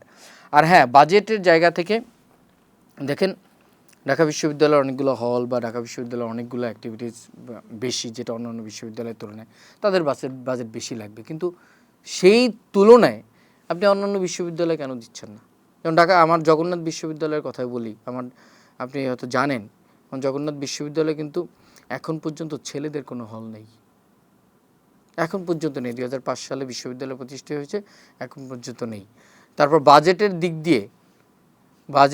দিয়ে কয়েক গুণ কম বাজেট আমাদেরকে দেওয়া হয়। তাহলে ঢাকার মধ্যে একটা বিশ্ববিদ্যালয়ে আপনি ঢাকা বিশ্ববিদ্যালয়ে দিচ্ছেন, আপনি জগন্নাথ বিশ্ববিদ্যালয় কেন দিচ্ছেন না? আমি তো বলছি না যে আমার ঢাকা বিশ্ববিদ্যালয় সমান লাগবে, আমি তো এটা এই তর্কে তো আমি যাচ্ছি না, আমি তো বলছি আগেই যে ঢাকা বিশ্ববিদ্যালয়, জগন্নাথ, জাহাঙ্গীরনগর, তাহলে যে যতটুকু প্রাপ্য তাকে কেন আপনি ততটুকু দিচ্ছেন না? তো এটা রাষ্ট্রের সিস্টেমের একটা সমস্যা, এটা আমাদের এডুকেশন যে সিস্টেম, এই সিস্টেমের একটা সমস্যা, এবং এটা ন্যাচারাল কেন? দেখা যাচ্ছে ঢাকা বিশ্ববিদ্যালয় তো অনেক পুরনো, তাদের দেখা যাচ্ছে যে অ্যালামনাই, আপনি একটা যে কোনো জায়গায় যাবেন তাদের যে অ্যালামনাই থাকে, অন্যান্য বিশ্ববিদ্যালয়ের সেই অ্যালামনাইটা এখনও ওইভাবে তৈরি হয়ে ওঠেনি, যার জন্য এই ন্যাচারাল এই প্রিডিলেকশনটা তাদের কাজ করে আর কি। এই যে বাজেটের যে ব্যাপারটা, এখানে তো মানে যারা শিক্ষক থাকেন বা যারা দায়িত্বে থাকে তাদের তো অনেক দায়িত্ব থাকে। তো আমরা যেমনটা মাঝে মধ্যেই শুনতে পাই যে যারা জগন্নাথ বিশ্ববিদ্যালয়ের শিক্ষক তারা অধিকাংশ ঢাকা বিশ্ববিদ্যালয় থেকে আসা, মানে এই কারণে একটা সিন্ডিকেট তাদের মধ্যে কাজ করে কিনা। না, জগন্নাথ বিশ্ববিদ্যালয়কে উদ্দেশ্য প্রণোদিতভাবেই ঢাকা বিশ্ববিদ্যালয় একটা সাপ্রেস করে রেখেছে, এটা হয়তো অনেকে দ্বিমত পোষণ করবেন, কিন্তু এটা সত্য। আমাদের যেই নিষিদ্ধ লীগের আমলে আমাদের যেই ভিসি ছিলেন মিজানুর রহমান, উনি বলেছেন যে আমি তো এখানে নিয়োগকর্তা, উনি ঢাকা বিশ্ববিদ্যালয়ে ছিলেন, উনি জগন্নাথ বিশ্ববিদ্যালয়কে ওন করেনি, নিয়োগকর্তা উনি, এবং উনি প্রত্যেকটা ক্ষেত্রে ওনার সময় বেশিরভাগ নিয়োগে ঢাকা বিশ্ববিদ্যালয়ের শিক্ষার্থীরা ওখানে গিয়েছে। এখন দেখেন, জগন্নাথ বিশ্ববিদ্যালয়ের পড়াচ্ছে কারা? ঢাকা বিশ্ববিদ্যালয়ের শিক্ষার্থীরা যাচ্ছে, তাহলে জগন্নাথ বিশ্ববিদ্যালয় থেকে কি কোনো মেধাবী শিক্ষার্থী নেই যারা টিচার হতে পারে? জগন্নাথ বিশ্ববিদ্যালয় কি ফার্স্ট ক্লাস পাস হচ্ছে না? জগন্নাথ বিশ্ববিদ্যালয়ের শিক্ষার্থীরা কি দেশের অন্যান্য জায়গায় অবদান রাখছে না? আপনি প্রত্যেকটা প্রতিযোগিতা যে পরীক্ষাগুলোতে হয় সেগুলোতে কি জগন্নাথ বিশ্ববিদ্যালয় তাদের সাক্ষরতা প্রকাশ করছে না? তাহলে কেন জগন্নাথ বিশ্ববিদ্যালয়ের শিক্ষার্থীদের মধ্য থেকে তখনকার টিচার করা হয়নি? এটা উদ্দেশ্য প্রণোদিত কেন? কারণ ঢাকা বিশ্ববিদ্যালয় থেকে আসবে, মানে ঢাকা বিশ্ববিদ্যালয় থেকে প্রডিউস করাবে, এখানে সে ব্যবহার করাবে। এবং এটা নিয়ে আমরা তখনকার সময় কিন্তু আন্দোলন করেছি যে জগন্নাথ বিশ্ববিদ্যালয় থেকে যোগ্যতার ভিত্তিতে অবশ্যই জগন্নাথ বিশ্ববিদ্যালয়ের শিক্ষার্থীকে প্রায়োরিটি দিতে হবে, এবং এখন কিছুটা হচ্ছে, এবং এটা আমরা আরও বাড়াবো। মানে ব্যাপারটা এরকম কিনা যে ঢাকা বিশ্ববিদ্যালয়ের যারা শিক্ষার্থী তারাই জগন্নাথের শিক্ষক হয়ে গেছেন এবং তারা এখন নিজে একটা সিন্ডিকেট? হ্যাঁ, এটা তো আছেই, এটা তো অবশ্যই আছে। এই যে আমি আপনাকে বললাম যে ধরেন তাদের যেই অনেক পুরনো হওয়ার কারণে তাদের যে একটা অ্যালামনাই, এই জায়গাগুলো তাদের তো একটা প্রাকৃতিক একটা ফ্লো থাকে যে হ্যাঁ আমার বিশ্ববিদ্যালয় ঢাকা বিশ্ববিদ্যালয়। আমাদের ছাড়ারা আমাদের ক্লাসরুমে গল্প করতো, আমরা হলে ছিলাম, আমরা এই ছিলাম, আমরা ওই ছিলাম। কারণ আমরা তো আর হলে থাকতাম না, আমাদের তো আর হল ছিল না, আমরা দেখা যাচ্ছে আমাদের একটা মাত্র ক্যাফেটেরিয়া ছিল। ওই ক্যাফেটেরিয়া দেখা যাচ্ছে সকালবেলা আপনি গেলে দেখবেন যে পরোটার দিকে তাকানো যায় না, দুপুরবেলা খাবারের দিকে তাকানো যায় না। তো আমরা তো ওই ভুক্তভোগী, তো ওই টিচাররা তো ঢাকা বিশ্ববিদ্যালয় থেকে আসছে, যার জন্য তারাই সবসময় এই জিনিসগুলো বলতে। মানে জগন্নাথ বিশ্ববিদ্যালয়ের শিক্ষক হওয়ার পরেও ঢাকা বিশ্ববিদ্যালয়ের শিক্ষার্থী হওয়ার কারণে সেটাকে অন করছে এখনো। হ্যাঁ, স্বাভাবিক, এটা তো একটা স্বাভাবিক বলাই যায়, এবং তাদের আলাদা একটা আপনার সিন্ডিকেট থাকে। এছাড়াও জগন্নাথ বিশ্ববিদ্যালয়ের এখন কি কি সমস্যা আছে? জগন্নাথ বিশ্ববিদ্যালয়ের আসলে বলেন যে কি কি মানে সমস্যা নেই তাহলে আর কি এটার সুবিধা হয়। কারণ জগন্নাথ বিশ্ববিদ্যালয় একটা বিশ্ববিদ্যালয় হওয়ার জন্য যেই মানে ফান্ডামেন্টাল যেই এই জিনিসগুলোই আমাদের নেই। কেমন? আমাদের বিশ্ববিদ্যালয়ে আমাদের একটা খেলার মাঠ, সেই দুপখোলা, তাও হাজী সেলিম থাকাকালীন একবার দখল করে আবার আন্দোলন করি, আবার করি, আমাদের নেই। আমাদের প্রপার একটা খেলার মাঠ নেই, আমাদের ভালো মানের একটা লাইব্রেরি নেই। একটা বিশ্ববিদ্যালয়ে একটা লাইব্রেরি দরকার আছে না ভালো মানের? অবশ্যই, কারণ গবেষণা দরকার। তো আমাদের সেন্ট্রাল ল্যাব নেই। আমাদের জগন্নাথ বিশ্ববিদ্যালয়, ওই যে আমি আগে বললাম যে ইচ্ছা করি মনে হচ্ছে যে জগন্নাথ বিশ্ববিদ্যালয় সাপ্রেস করে রাখা হচ্ছে। আমাদের বেশিরভাগ ল্যাবের কাজ করার জন্য ঢাকা বিশ্ববিদ্যালয়ে আসতে হচ্ছে বা অন্যান্য জায়গায় আমাদের যেতে হচ্ছে, ভালো মানের ল্যাব নেই। আমাদের শিক্ষার্থীরা যে খাবার খাবে, সে খাবার খাওয়ার মতো একটা ক্যাফেটেরিয়া যেটা আছে তাও ভর্তুকি নেই খাবারে, এবং খাবারের অবস্থা মানে অন্যদের চাইতে বাজে। আমাদের ক্লাসরুম দেখা যাচ্ছে যে একটা ব্যাচ বেরোচ্ছে, আরেকটা ব্যাচ দাঁড়িয়ে আছে, এইভাবে ক্লাসরুম সংকট। আমাদের শিক্ষকদের রুম আছে কিনা? না, সেক্ষেত্রেও এটা আবার বললে ভুল হবে যে না শিক্ষকরা অনেক বিলাসিতা করছেন না, শিক্ষকদেরও ওইভাবে আপনার নাই, তাদেরও যেই প্রাপ্যটা ছিল সেই জায়গা থেকেও সংকট আছে। তবে শিক্ষকরা দেখা যাচ্ছে যে আসেন, পড়ান, চলে যান, বিষয়টা এরকম। কিন্তু শিক্ষার্থীরা তো এই যেই ধরেন তাদের তো এখানে অনেকেই আসে, ঢাকার বাইরে থেকে আসে, আমাদের হল নেই। পুরান ঢাকা আপনি জানেন যে পুরান ঢাকা থাকার মতো অবস্থা না। এর মধ্যে এরকম আমি যখন ইলেকশন করেছি, আমি বিভিন্ন ম্যাচে গিয়েছি, আমি এইভাবে উঠতে পারিনি একটা বাসায়, আমি এইভাবে উঠছি, মানে পাঁচভাবে আমি উপরে উঠছি, এত মানে মানবত শিক্ষা জীবন পার করছে। তো জগন্নাথ বিশ্ববিদ্যালয়ের আসলে মানে নেইর সংখ্যা অনেক। এই যে এত কিছু নাই, তাহলে এটা কি অপরিকল্পিত ছিল মানে বিশ্ববিদ্যালয় ঘোষণা করা? দেখেন, অপরিকল্পিত এটা এক অর্থে বলা যাবে না। কেন যাবে না? সেটা হলো যে ধরেন দেশের উন্নয়নের পাশাপাশি আপনাকে শিক্ষার জায়গাটাকে প্রসারিত করতে হবে। আপনাকে শিক্ষার্থীদের জন্য বিশ্ববিদ্যালয়ের যে জায়গাগুলো, এই জায়গাগুলোকে আর একটু ব্রড করতে হবে। অপরিকল্পিত বলা যাবে না, তবে এটাকে মানে ইচ্ছাকৃতভাবেই এটাকে এইভাবে রাখা হয়েছে। কেন রাখা হয়েছে? কারণ এই বিশ্ববিদ্যালয়টা আপনার প্রতিষ্ঠা করেছে আমাদের 3 বারের সাবেক প্রধানমন্ত্রী বেগম খালেদা জিয়া, আল্লাহ তাকে ব্যস্ত নসিব করুক। তিনি প্রতিষ্ঠার পরে এখানে 15 বছর, তারপর 15 বছর আওয়ামী রেজিম ছিল, যার কারণে আমাদের ওইভাবে দেখা হয়নি।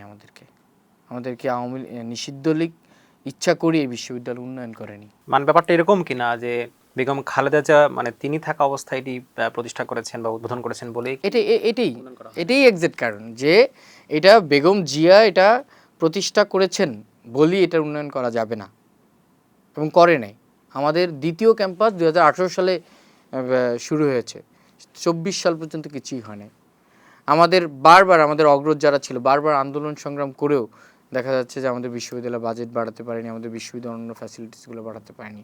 তো এটা আওয়ামী রেজিমে এটা ইচ্ছাকৃতভাবেই আপনার কোনো উন্নয়ন করা হয়নি। এখন তো আপনাদের একটা ছাত্র সংসদ আছে, মানে তারা আসলে দায়িত্বে আসার পরে কোনো ধরনের উদ্যোগ গ্রহণ করেছে কিনা? ছাত্র সংসদ তাদের কাছে যেই আশা আকাঙ্ক্ষা ছিল সেই জায়গা থেকে তারা পারেনি। এখন তারা হয়তো মনে করতে পারে সেলফ স্যাটিসফ্যাকশনের জায়গা থাকতে পারে তাদের, কিন্তু তারা এই জায়গাটা করতে পারেনি। কেন করতে পারেনি?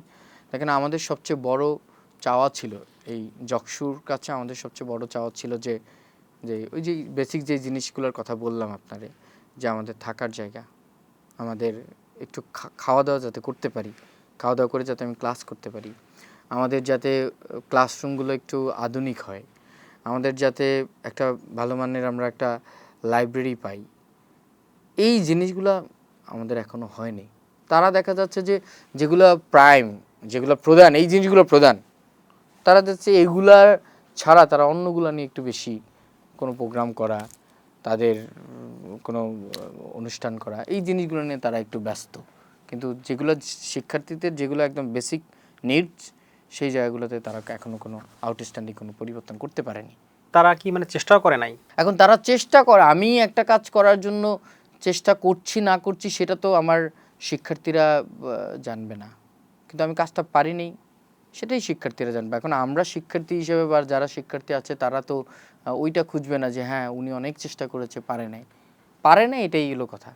যকসুর পারা উচিত ছিল, যকসুর করা উচিত ছিল, কিন্তু যকসু ওই কাজটা এখন পর্যন্ত করতে পারেনি। আমরা সেই সময় জগন্নাথ বিশ্ববিদ্যালয়ে যে নির্বাচন হয়েছে সে সময় আপনারা অনেকেই ক্লেম করেছেন যে এখানে বড় একটা সিন্ডিকেট আছে, যাদের কারণে আসলে যে সমস্যাগুলো কথা বলছিলেন এগুলো ঠিকঠাকভাবে আসলে সমাধান হচ্ছে না। মানে সেই সিন্ডিকেটটার এখন কি অবস্থা? সিন্ডিকেটটা এখনও যেহেতু আমরা ওই আউটস্ট্যান্ডিং কোনো পরিবর্তন করতে পারিনি, তাহলে বোঝা যায় যে সিন্ডিকেটটা এখনও আছে। যখন পরিবর্তন করতে পারবো তখন হয়তো এটা মনে হবে যে এটা নেই। আর এই সিন্ডিকেটটা কাদের? এই সিন্ডিকেটটা ধরেন, দেখেন আপনি এটা সহজে বুঝবেন যে ঢাকার মধ্যে ঢাকা বিশ্ববিদ্যালয়ের পরে জগন্নাথ বিশ্ববিদ্যালয় অনেক দিক দিয়ে এগিয়ে যাবে, এটা স্বাভাবিকভাবে ঢাকা বিশ্ববিদ্যালয় চাইবে না এবং তারা চায় না। হ্যাঁ, এবং প্রত্যেকটা ক্ষেত্রে আপনি দেখবেন যে প্রত্যেকটা ক্ষেত্রেই তারা কোনো না কোনোভাবে, কেউ ধরেন কেউ প্রশাসনিক কোনো দায়িত্বে আছে, তার পুরো বিশ্ববিদ্যালয়গুলো তার কাছে দায়িত্ব, কারণ সে ঢাকা বিশ্ববিদ্যালয়ের, কারণ সে চাইলে তো অনেক কিছু করতে পারে। সে চাইলে দেখা যাচ্ছে জগন্নাথ বিশ্ববিদ্যালয়ে যেখানে বাজেট লাগবে 5 টাকা, সেখানে সে 3 টাকা দেবে। জগন্নাথ বিশ্ববিদ্যালয়ে একটা ল্যাব লাগবে, সেখানে তো একটু ডিলে করবে। তো এই সিন্ডিকেটটা তো ঢাকা বিশ্ববিদ্যালয়ে দেখা যাচ্ছে যে তারা চায় না যে আসলে জগন্নাথ বিশ্ববিদ্যালয় একটু বেড়ে উঠুক। জগন্নাথ বিশ্ববিদ্যালয়ের যেই শিক্ষার্থীদের যে চাহিদাটা পূরণ করে শিক্ষার্থীরা একদম পুরো দমে তাদের শিক্ষা কার্যক্রম পরিচালনা করুক। তো এটা এখনও আছে। ব্যারিস্টার ফুয়াদ তিনি বলেছেন যে ঢাকা বিশ্ববিদ্যালয়ে গত 30-40 বছরে মানে ফ্যাসিস্ট, এরপরে হচ্ছে টাউট বাটপার এই ধরনের মানুষ তৈরি করেছে। মানে আপনার কথা অনুযায়ী যদি বলি যে তারা চায় না যে এখানে উন্নয়ন হোক, আপনারা তো শিক্ষার্থী, তারাও শিক্ষার্থী, এই যে মানসিকতা, এই কারণে কি তিনি এমনটা বলেছেন কিনা? না, তার সাথে তো আমি একমত না। সে যেভাবে তার যেই অ্যাপ্রোচ ছিল বা সে যেভাবে বলেছেন, এইভাবে তো বিশ্ববিদ্যালয়কে বলা উচিত না। আমি তো আপনাকে আগেও বলেছি যে ঢাকা বিশ্ববিদ্যালয়, আমি বলছি না যে ঢাকা বিশ্ববিদ্যালয়ের মতো আমাকে দাও, আমি তো এটা বলছি না। আমি বলছি যে ন্যায্যতার ভিত্তিতে আমারটা আমাকে দাও, ঢাকা বিশ্ববিদ্যালয়টা ঢাকা বিশ্ববিদ্যালয়ে দাও। তো সে যেটা বলেছে, সে যেভাবে বলেছে, তাতে তো তাহলে তার কথা মতো তো পুরো বাংলাদেশ সব বিশ্ববিদ্যালয় বন্ধ করে দেওয়া উচিত। তো আমি তার সাথে একমত না, কিন্তু আমার যে জায়গাটা সেটা হলো যে আমার এটা হলো একটা একটা ন্যাচারাল জায়গা তৈরি হয়ে গেছে। আপনি হয়তো বুঝবেন, ঢাকা বিশ্ববিদ্যালয় দীর্ঘদিনের হওয়ার কারণে কোনো একটা দপ্তর বলেন, কোনো একটা জায়গা বলেন, ঢাকা বিশ্ববিদ্যালয়ে 5 জন থাকে, সেখানে ধরেন আমার জগন্নাথ বিশ্ববিদ্যালয়ের 2 জন আছে বা 1 জন আছে। তো চাইলেই দেখা যাচ্ছে যে ঢাকা বিশ্ববিদ্যালয়ে একজন শিক্ষার্থী যখন আসে, সে যে ফ্যাসিলিটিসটা এখান থেকে পাবে, আমি তো এই ফ্যাসিলিটিসটা এখান থেকে পাবো না। এবং ঢাকা বিশ্ববিদ্যালয়ের কোনো একটা কাজ তার দপ্তরে যতদিন আটকে থাকবে, আমার কাজটা তার দপ্তরে আরও বেশি কয়েকদিন আটকে থাকবে। তো এই যে প্রাকৃতিক যে একটা পিছিয়ে পড়া, এটা তো ঢাকা বিশ্ববিদ্যালয়ের কারণেই হচ্ছে। আমি এটাই অ্যাসেস করতে চাচ্ছি আর কি। এটা কি শুধুমাত্র মানে আপনাদের বিশ্ববিদ্যালয় কেন্দ্রিক, নাকি অন্য অন্য চাকরির কথাও যদি বলি, বিভিন্ন পোস্টের ক্ষেত্রে দেখা যাচ্ছে যে কোনো একটা ভাইবা বোর্ডে মানে এরকমও হয় কিনা যে ঢাকা বিশ্ববিদ্যালয় সেখানে ভাইবা বোর্ডে থাকার কারণে অন্য অন্য বিশ্ববিদ্যালয়কে ডমিনেট করা হয়? আপনি গুরুত্বপূর্ণ একটা পয়েন্ট তুলেছেন। আমাকে গত 2-3 দিন আগে একটা আইডি থেকে একটা টেক্সট করেছে যে আসলে এই যে এইবারে বিসিএস পরীক্ষায় জগন্নাথ বিশ্ববিদ্যালয়ের ভাইবা বোর্ডে জগন্নাথ বিশ্ববিদ্যালয়ের কোনো প্রতিনিধি ছিল না। এবং তিনি আরও বড় করে লিখেছেন, আমি যদি শর্ট করে বলি। তো পরবর্তীতে আমি এটা চিন্তা করেছি, এটা খুবই স্বাভাবিক। ধরেন আমি আজকে আপনার কাছে এসেছি, এখন আমি যদি আপনার বিশ্ববিদ্যালয়ের ছোটো ভাই হই, এটা তো ভাইবা, রিটেনটা তো বা প্রিলি সেটা যার যার জায়গা থেকে আসছে। এখন আপনি যদি আমার বিশ্ববিদ্যালয়ের হয়ে থাকেন, আপনার প্রতি আমার যেই জায়গাটা কাজ করবে, এখানে আরেকজন অন্য বিশ্ববিদ্যালয়, তার প্রতি আমার সেম জায়গাটা কাজ করবে না।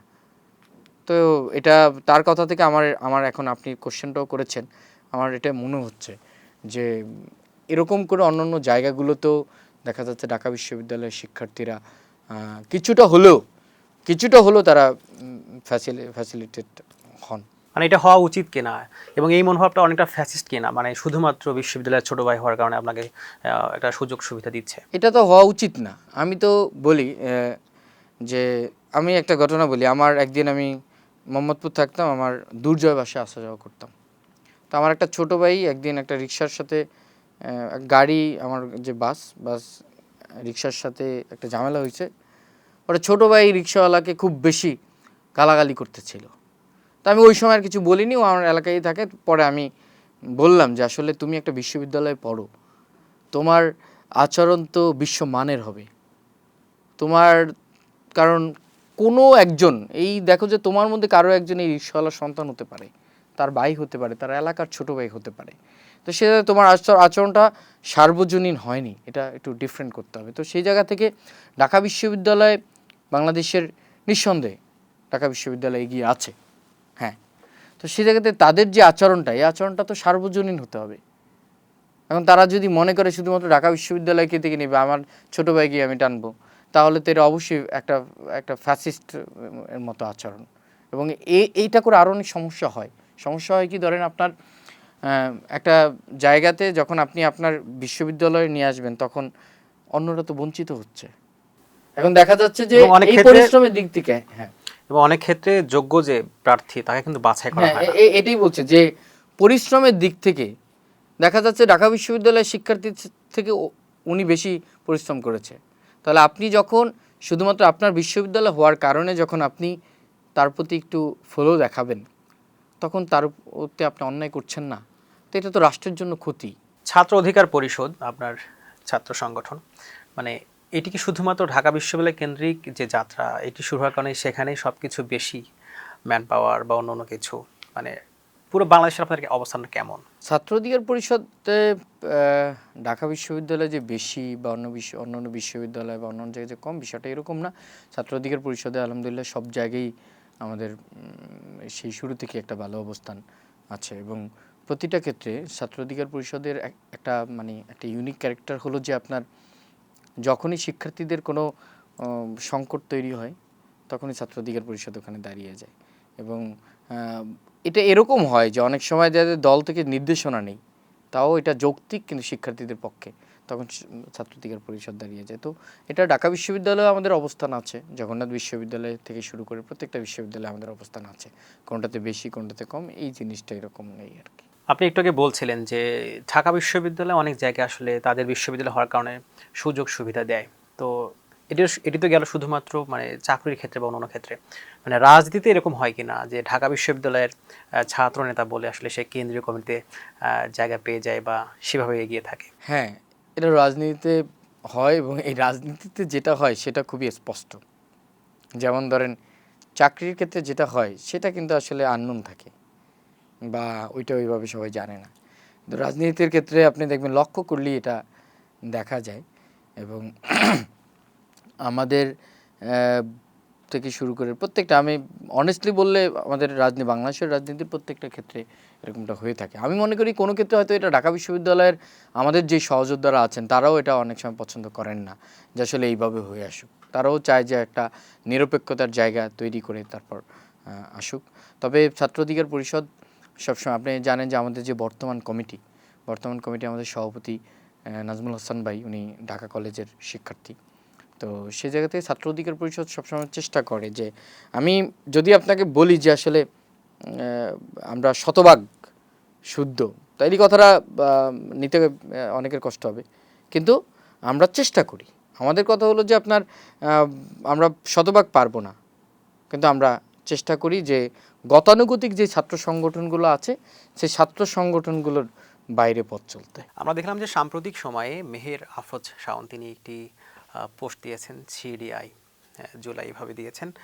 এই প্রসঙ্গে আমরা দেখলাম যে জুলাই জাতীয় দিবসে ছাত্রদল একজন নেতা তিনি বলেছেন যে মেহের আফরোজ শাওন তিনি কি শেখ হাসিনা থেকেও বেশি পাওয়ারফুল হয়ে গেছে কিনা, সেখানে প্রধানমন্ত্রীও ছিলেন। আপনি একটি পোস্ট দিয়েছেন যে বেশি সিডিআই করিস না, জুলাইয়ের রক্ত এখনও শুকায়নি, গোপনাঙ্গ কর্তন কর্মসূচি দিয়ে দেব। মানে সব কিছু মিলে কি বলবেন? আওয়ামী লীগের নিষিদ্ধ আওয়ামী লীগের মধ্যে দুইটা গ্রুপ আছে। একটা গ্রুপ যারা আসলে দেশের জন্য চায়, যে দেশের জন্য রাজনীতিটা তৈরি করতে চেয়েছিল, তারা পারে না এবং তাদের মধ্যে অনেকেই জুলাই অভ্যুত্থানে আমাদেরকে সহযোগিতা করেছে এবং অনেকেই দেখা যাচ্ছে যে প্রত্যক্ষ পরোক্ষ বিভিন্ন জায়গায় কন্ট্রিবিউশন রেখেছে। আর যেই জায়গাটার বাকি অংশ, যেই অংশটা আছে সেই অংশটা আসলে এরা নির্লজ্জ এবং এটা শুধুমাত্র এখন না, সেই 71 পরবর্তী আওয়ামী লীগ থেকে শুরু করে এখন পর্যন্তই। ঠিক আছে, আপনি দেখেন জুলাইয়ে ছাত্র জনতাকে হত্যা করেছে, এটা সত্য, এটা তো অস্বীকার করার কিছু নেই। এখন আপনি যখন এটা মানে আপনি কোন কথাটা ধরবেন, যেটা অনেকে বলছে নাকি, এখন লীগ যেটা বলছে সেটা হলো যে তাদের মতে শিক্ষার্থীরা নাকি পুলিশ হত্যা করেছে, অথচ 2000 শিক্ষার্থীর 2000 মানুষের জীবন চলে গেছে, হাজার হাজার ছেলেপেলে পঙ্গুত্ব বরণ করেছে, এটা সত্য, দেখেছে সবাই জানে, দেশীয় মিডিয়া থেকে বিশ্ব মিডিয়া এগুলা তুলে ধরেছে। তাহলে তোরা মানে মানুষের তো একটা লজ্জা বলতে কিছু থাকে, এই লীগের এই লজ্জাটা নাই। লীগ বরাবরই আপনি দেখবেন নির্লজ্জ। তোরা রাজনীতি করতে চাস বা তোরা যদি সত্যি এদেশের ভালো চাস তাহলে তোরা এটা স্বীকার কর যে তোরা মানুষ মেরেছিস, তোরা মানুষকে পঙ্গু করেছিস, তোরা ক্ষমা চেয়ে আয়, রাজনীতি তোরা তোদের মতো করে কর। কিন্তু কি হচ্ছে, সেটা তো করছেই না, বরং জুলাই নিয়ে উল্টাপাল্টা কথা বলছে। এখন আমি তো দেখেছি যে আমার ভাই গুলি খেয়েছে, আমি দেখেছি যে আমার বোন পঙ্গু হয়ে গেছে, আমি এগুলো কীভাবে মানব? আমি তো এগুলো মেনে নিতে পারবো না। যার কারণে আমি দেখেছি যে উনি সহ অনেকেই দেখেছি যে এই যে জুলাই সিডিআই এরকমভাবে করতেছে। তারপর আমি আমার পোস্টটা দিলাম যে আসলে ছেড়ে দিলে হয় কি, আপনি আমাদের দেশের রাজনীতিতে আপনি যার সাথে যে যেমন তার সাথে যদি ওই রকম বিহেভ না করেন, আপনি এদেশে রাজনীতি করতে পারবেন না। আপনাকে দেখবেন যে খুব মুহূর্তে আপনাকে সহজ পেয়ে ফেলবে, অথবা আপনাকে রাস্তা থেকে সরিয়ে ফেলবে। এই জন্য আপনার যে যেমন তার সাথে তেমন করতে হয়। লীগ সন্ত্রাসী সংগঠন, লীগ সন্ত্রাসী সংগঠন, লীগ বোটচোর সংগঠন, লীগ গণতন্ত্রকে গলা টিপে হত্যা করার মতো সংগঠন। তাহলে সেই লীগের সাথে আমরা ভেবেছি কি যে তারা মেবি তারা এই জিনিসটা তারা বুঝতে পারে, তাদের ভুলটা তারা বুঝতে পারবে তারা, কিন্তু দেখছি না, চুপ করে আছি। তার মানে বুঝতে পারছে ও না, আমরা তো মনে হয় রাইট, মানে তারা রাইট। যার জন্য দেখবেন যে ইদানিং দেখছি যে তারা বিভিন্নভাবে জুলাইকে অপদস্থ করার চেষ্টা করছে আর কি। অনেকেই যেমনটা বলছেন যে এরকম যে মেহের আফরোজ শাওন আছেন, আরও অনেকে আছেন যাদেরকে আসলে লীগ টাকা দিয়ে পোস্টগুলো দেওয়ায়, মানে এই অভিযোগের ব্যাপারে কি বলবেন? না, আমি এটার সাথে একমত না। আমি বলি আপনাকে, সেটা হলো যে লীগ কালচারালি অনেক স্ট্রং, যেটা আমি বলবো যে বিএনপিও না, বা অন্যান্য দল নাই। তো সেই জায়গা থেকে আরেকটা জিনিস, সেটা হলো যে লীগের গত 15 বছরে আপনি যখন গণতান্ত্রিক দেশে আপনি যখন মানুষ থেকে দূরে সরে যাবেন, তখন আপনার ক্ষমতা কী দিয়ে থাকবেন হলো আমলা দিয়ে, থাকবেন হলো নিজস্ব সাংবাদিক দিয়ে, নিজস্ব মিডিয়া দিয়ে, থাকবেন হলো কিছু কালচারাল সংগঠন দিয়ে। সেটা লীগ করেছে, এবং সেটার মধ্য দিয়েই কিন্তু লীগ গত 15 বছরে ভোটবিহীন থেকেছে, গণতান্ত্রিক দেশে থেকেছে ভোট ছাড়া, মানুষের ম্যান্ডেট ছাড়া। তো সেই জিনিসটা যখন 5 আগস্ট চলে গেছে, তারপরে কি আমরা এই আমলাতান্ত্রিক যেই বিষয়টা, এটা পরিবর্তন করতে পেরেছি? আমরা তো করতে পারিনি। আমরা কি অন্য সেক্টরে যে লিগারগুলো আছে তাদেরকে আমরা সরাইতে পারিনি। তাহলে এখন তারা দেখছে যে উপদেষ্টারা ফল করেছে। তার মানে এটা একটা সুযোগ। এই সুযোগ ধরে আপনি দেখবেন যে অনেকে ইনিয়ে বিনিয়ে মানে বলতে চায় যে লীগ ভালো ছিল, অনেকে বলতে চায়। কেন? ওই যে উপদেষ্টারা কোনো জায়গায় ফল করেছে। এখন উপদেষ্টারা ফল করেছে, সেটা উপদেষ্টাদের দোষ, আমরা উপদেষ্টাদেরকে বলবো। ছাত্র সমন্বয়করা দুর্নীতি করেছে, আমরা সেটা তাদেরকে বলবো। কিন্তু লীগ তো ফ্যাসিস্ট ছিল, লীগ তো গণহত্যাকারী ছিল, লীগ তো ভোট চোর ছিল। আপনি সেগুলো কীভাবে উপেক্ষা করবেন? তো এই যে তাদের যেই এটা এখন পেইড হচ্ছে, বিষয়টা এরকম না, এটা তাদের আগে থেকেই এটা প্ল্যান করা, এবং তারাই এখন আস্তে আস্তে দেখবেন যে মাথাচাড়া দিয়ে উঠছে এবং ন্যারেটিভ ছড়াচ্ছে। আপনি বলছিলেন যে অনেকেই মিডিয়াতে বা টকশোতে বিভিন্ন বয়ান সৃষ্টি করছে। আমরা দেখলাম যে সাম্প্রতিক সময় বিএনপির একজন সাংসদ নীলুফার চৌধুরী মনি, তিনি বলেছেন যে জুলাই হচ্ছে ডিজাইন বা এরকম কিছু, এবং সেই সাথে ষড়যন্ত্র কিনা সে বিষয়ে তিনি বলেছেন যে তিনি জানেন না, তবে এরকম কিছু থাকলেও থাকতে পারে। সেখানে আপনি লিখেছেন যে মনি আপা, জুলাই নিয়ে কোনো আপোষ হবে না। তিনি তার মতো করে একটা ব্যাখ্যা দিয়েছেন, যদিও সেই ব্যাখ্যা নিয়ে অনেকে সমালোচনা করছেন। সব কিছু মিলে আসলে কী বলবেন? মানে তিনি বিএনপি সাংসদ হওয়ার পরে জুলাই নিয়ে এমন একটি কথা বলা হচ্ছে, যেখানে বলা হচ্ছে যে বিএনপি জুলাইটাকে অন করে, এবং জুলাই সেই সময় তারা নেতৃত্বের যে জায়গা সেখানেও ছিল না। তার এরকম তার বিষয়গুলো আমার আগে থেকে কেমন যেন একটু লাগতো, যে সে কেন এরকম মন্তব্য করছে। সে লাস্ট যেটা বলেছে যে জুলাই মেটিকুলাস, এরকম একটা কথা বলেছে, তাহলে সে তো এই মেটিকুলাস ডিজাইনে এখন এমপি হয়েছে।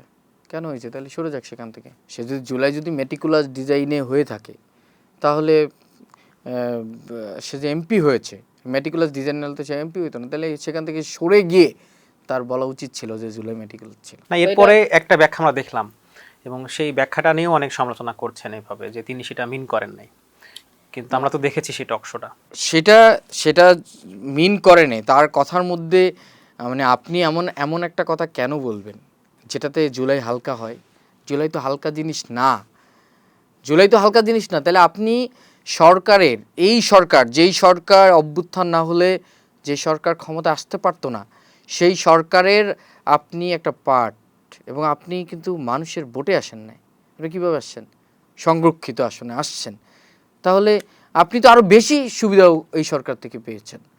তাহলে আপনি কেন এরকমভাবে আপনি এমন একটা কথা বলবেন? আমি এমন কথা কেন বলবো যেই কথার মধ্যে দিয়ে আমার জুলাই হালকা হয়, লীগ প্রাসঙ্গিক হয়? আমি এমন কথা কেন বলবো? আমরা তার কাছ থেকে এটা আশা করিনি। আমরা দেখলাম যে জুলাই জাতীয় দিবস যে আছে, সেখানে প্রধানমন্ত্রী তারেক রহমান তিনি বক্তব্য রেখেছেন, এবং তিনি বলেছেন যে 5 আগস্টের যে অর্জন, এটি কোনো একক ব্যক্তি বা রাজনৈতিক দলের নয়, এটি তার বক্তব্য। কিন্তু আমরা অনেক সময় বিভিন্ন জায়গায় তার দলের বা অন্য অন্য দল যারা আছে তারা অনেক সময় বলে ফেলেন যে তাদের একক যে নেতৃত্ব সেখানে ছিল। এই ব্যাপারে কি বলবেন? মানে তিনি চাচ্ছেন সবাইকে ঐক্যবদ্ধ করতে, কিন্তু অনেকেই তার দলের হোক বা অন্য দলেরও হোক তারা আসলে বিভিন্ন বক্তব্য দিচ্ছে। আমি তাকে সাধুবাদ জানাই, আসলে তার জায়গা থেকে এরকম একটা কথা এটা অনেক গুরুত্ব বহন করে, এবং আশা করছি যে তার দলের একদম কেন্দ্র থেকে শুরু করে গ্রাসরুট পর্যন্ত সবাই এই জিনিসটা মেনে নেবে। আসলে দেখেন, সে হয়তো ওই জিনিসটা উপলব্ধি করতে পেরেছে। কোন জিনিসটা উপলব্ধি করতে পেরেছে? দেখেন, যখন কোনো একটা মানে সবার কোনো একটা জিনিস আপনার, ধরেন সে আপনার বাবার কোনো একটা সম্পদ, এটা তো আপনার ভাই বোনের সবার। যখন এটা আপনি এককভাবে নিতে যাবেন, তখন আপনার পরিবারে পরিবারে যে অশান্তিটা তৈরি হবে। তো সেইভাবে আপনি চিন্তা করেন যে আমরা 71 ছিল এদেশের সবার, কিন্তু নিয়েছে কে? লীগ। 71-এর যেই স্লোগান আমাদের ছিল, আমরা কি পেরেছি যে এই স্বাধীনতার এত বছরে সেই জায়গাটা পরিপূর্ণ করতে? পারেনি। আপনি আসেন 75-এর পরেও আমরা আমাদের প্রাপ্যটা পাইনি। আমরা 90-এর পরেও পাইনি। কেন? এই যে 24-এর পরেও আমরা পাইনি। কেন পাইনি? কারণ হলো যে বিভক্তির পরেও একটা বড় জিনিস যেটা, সেটা হলো আপনি সবার জিনিসটা, বিভক্তি থাকবে কম বেশি, যে সবার জিনিসটা যদি আপনি আপনার একক পকেটে ঢুকাইতে চান, আপনি যদি ফাদার হয়ে যান, আপনি জুলাইয়ের ফাদার, আপনি 71-এর ফাদার, আপনি যদি এইভাবে হয়ে যান, তখন দেখা যাচ্ছে যে আপনার এইটার আসল যে উদ্দেশ্য, এই এজেন্ডাটা বাস্তবায়ন হবে না। এবং যারাই বিগত দিনে যেই রাজনৈতিক দলের যারাই বলেছেন, এটা তাদের জায়গা থেকে এটা ভুল বলেছেন। এটা তারা এখন বুঝবে না, এখন হয়তো বুঝছে না। যখন দেখবেন লীগ আরেকটু প্রাসঙ্গিক হবে, তখন তারা দেখবেন এটা বুঝবে যে হ্যাঁ, এটা আমার উচিত হয়নি, আমার উচিত ছিল সবার জিনিসটা সবাইকে নিয়ে আগানো। তো আমি তার এটা সাধুবাদ জানাই এবং আশা করছি তার দলের সবাই এটাকে ওন করবে। আমরা সেই প্রোগ্রামেই দেখলাম যে একজন জুলাই যোদ্ধা তিনি বলেছেন যে তারেক রহমানকে 10 বছর সময় দিতে হবে, কোনো কথা চলবে না।